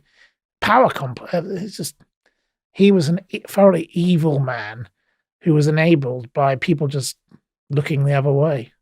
214 crimes were recorded across 28 police forces. Offences occurred in 13 hospitals, including a hospice. And justice serves itself in many forms. Justice is not just about an element of punitive effect. And of course, in Savile's case, he was dead by the time I started investigating him. So there was no punitive element. But justice by being believed. For so many people, simply being heard and being believed in terms of what you're saying has the most amazing effect on people. We all know what is right and wrong. You know, some of the stuff that came out after Savile was people turning around and saying, yeah, but in those days that was okay. I've seen that. Let's be very clear, it wasn't okay. It has always been wrong to sexually touch somebody without their consent or when they are a child. That hasn't changed. That's been there for years and years, decades and decades and decades. So anybody that comes forward and said it was okay, society didn't used to do anything about it. That didn't make it right. Society has now done something about it, and that's absolutely right, and so it should. Because those people that were offended against didn't have a voice. They weren't able to be listened to. Now we listen to them. That's absolutely right. So when somebody gets away with something, somebody does something wrong, we have choices. We all have life choices. And if you take the wrong choice, then you take the consequences.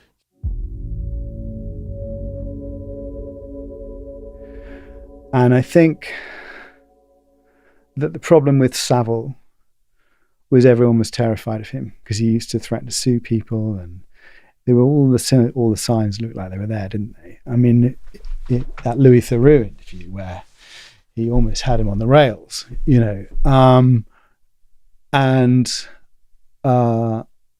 I think it was a sign of the times, wasn't it? I mean, so many things that sort of went on over that time period where people just seemed to turn a blind eye are quite extraordinary. I still shiver when I look at that footage of Savile with the guy who was the leader of the pack. The other paedophile who was Gary Glitter. Gary Glitter. Have you seen that footage of them both on top of the pots together? I've not. No, is it on YouTube? Yeah. It just makes you shudder. But then you kind of, I don't know, do we all expressly in our heads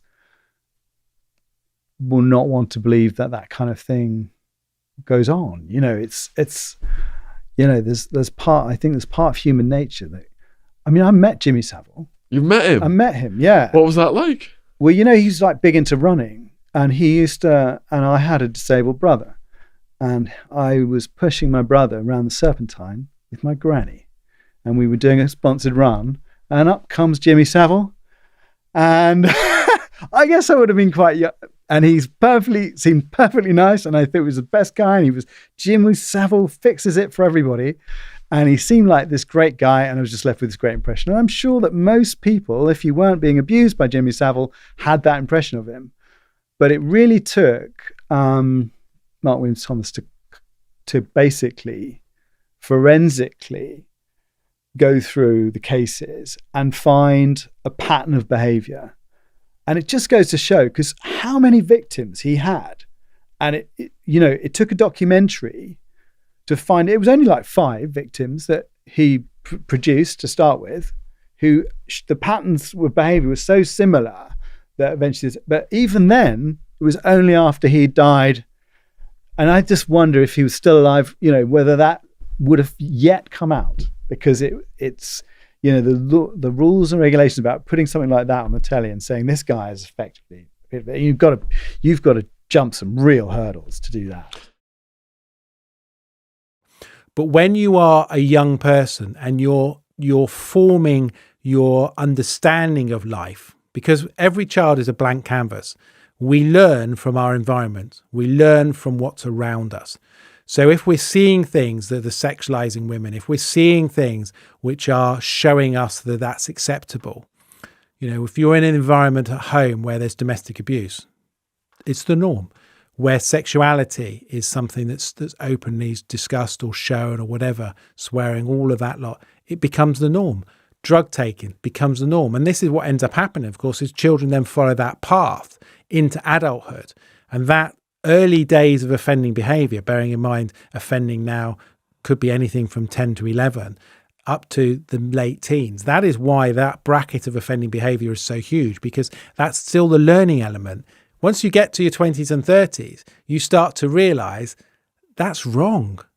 But of course, you don't know because of the environment. That is why, as a society and as parents, we have such a massive duty to make sure that our children are brought up in the right way and not exposed to things that will influence their decision making. Do you think that without your documentary on Savile, it wouldn't have been as exposed as it was? You played a key role. I mean, if we hadn't have exposed Savile, if Newsnight had been able to get theirs off the ground, I do not believe it would have caused the ricochet, the impact that ours did at all, because they had a completely different story. So that's the first thing. And I think had we not have got Savile off the ground, then I don't think we'd be where we are now. Now, I can't say that with certainty because other things might have happened. Somebody else might have happened. But if the impact of Savile, I mean, Savile led to Max Clifford being arrested and prosecuted, Rolf Harris being arrested and prosecuted, It's a Knockout guy, Stuart Hall, being arrested and prosecuted. And not just those people who are in the public eye, but hundreds of other people up and down the country where victims came forward and spoke about. Now, often we don't talk about those people because they're not in the public eye, but Savile led to thousands of people being saved, hundreds of offenders being arrested, just in the space of a 1 hour program, a 47-minute program with adverts. So I think there was a piece written in The Guardian the following day saying that, you know, this is never had television defined a moment anymore. And I think it's true. I think if you look back in terms of some of the coverage and some of the stuff that's being talked about, I think that 47 minutes of television has probably been, in the last 10, 20, 30, 40 decades, one of the biggest changing moments. And of course, there's been other important moments. Of course there has. But in terms of changing attitudes, changing public opinion, I don't think there's been a program that's done. And I'm incredibly proud to be part of that. And yeah, it was hard work. I mean, I've never really talked in detail of how hard it was and some of the hoops we had to jump through to get it broadcast. But it was hard. You know, these people who go, oh, you know, you made a program, you put it out. I tell you what, that making that program and getting it to air was the hardest thing that I've ever done and will ever do, I'm sure, in the rest of my life. Jimmy Savile couldn't have existed now because there would have been some person on the internet saying, no, no, no, no, no. And eventually somebody would have to listen. I don't think he could have got away with it in this era. But back then he had the police, he had royalty, he had politicians, he had business people, he had BBC, he had everything. It's very likely that 400 of you will be injured in your cars tomorrow. You'll be within 6 miles of home and doing less than 30. And it's going to happen to a lot of you ladies. You'll be shopping, collecting the kids, going to the laundrette. For some of you, the face you start out with in the morning won't be the same face you end up with by the evening. It's horrific to think that 50 odd years that this man had free reign of the government, the NHS, the BBC, who were respected in 1940 because they were the voice of the British people and well respected by the people, that he managed to walk into every walk of life and destroy thousands of people. Life is beyond me. I could probably sit and talk for hours about this man, and you know, my specialist subject is Broadmoor, but this guy writing a chapter about Savile has just opened up probably the biggest can of worms that I've come across. You know, without media coverage, without the readiness of some newspapers to go down that line, and importantly enough to report stories that then kind of get other people coming forward. And I worry about this because, you know, the resources for media investigations are much less these days. You know, newspapers are dying. They're being replaced by the internet. There are some investigative websites on the internet, but, you know, they're fairly poorly resourced. I think one big loss in the UK and in the US is the sort of good local newspaper, which keeps an eye on things, where the reporters go to the local council meetings and so on and find out what's going on, and they have contacts, and all that's gone. That's just gone. I mean, one of the important aspects of that is if you hear of somebody or some case of abuse in some home somewhere, there might then other people read about it and then come forward and so on, and that's much less likely to happen today. So, you know, the media is much diminished in this regard, and that the media is an important part of the safeguarding of the kids and these institutions, and unfortunately, you know, because of the internet, because of newspaper sales declining, because of they no longer have advertising in the newspapers and so on, we see much less potential for those stories to come to light. The report is called Giving Victims a Voice. In fact, they have shouted. It's the figures that reveal the depths of depravity that Jimmy Savile stooped to during his 54 years of abuse. His youngest victim was 8, the oldest 47.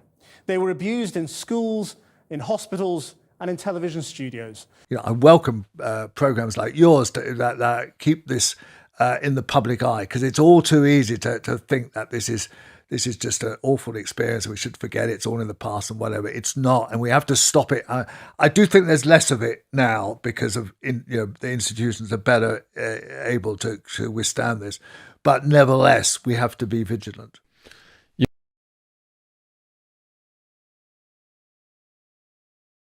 The effect of Savile, the effect of exposing Savile has changed people's lives. And I don't think I'll do anything. I do a lot of things all the time, but I don't think I'll do anything that will have such a massive impact. Through my life as a police officer, through my life now as an investigative reporter, I help people. I change people's lives because I give them some justice, some closure, but nothing to the degree that exposing Jimmy Savile did. That brought it, the Savile effect changed people's attitude around the world for child abuse. It changed authorities' positions. It made a massive difference. And I, for that, I'm incredibly proud to have been involved with that. I'm incredibly lucky that I had that opportunity. And there are, I suppose, 3 people that made that happen, which was my producer, Leslie Gardner, my assistant producer, Rebecca Hogarth, and Alex Gardner, who was my exec producer. Without those 3 people by my side, we would never have got this broadcast. One could talk a long time about why you believe in God, but to encapsulate it, I believe in God because, if nothing else, it's a good gamble.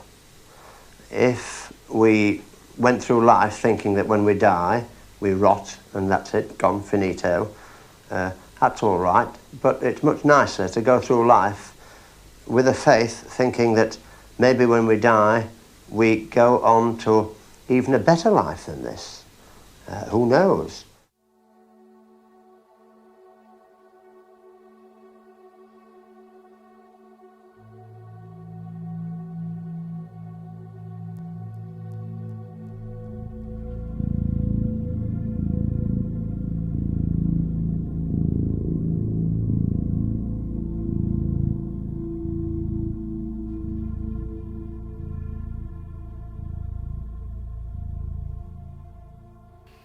So just remember this. It wasn't the police that exposed Savile. It was a journalist. That's why the media is so important, especially the alternative media, because look at how mainstream covered this up. When the authorities fail to do their job, the media should hold them to account.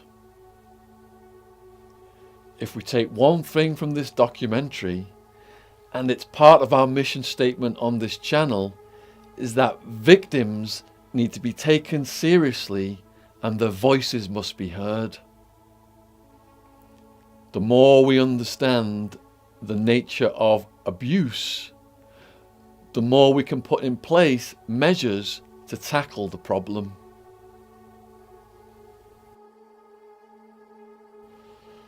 We absolutely cannot allow another psychopath like Jimmy Savile to run wild, spreading his evil ever again.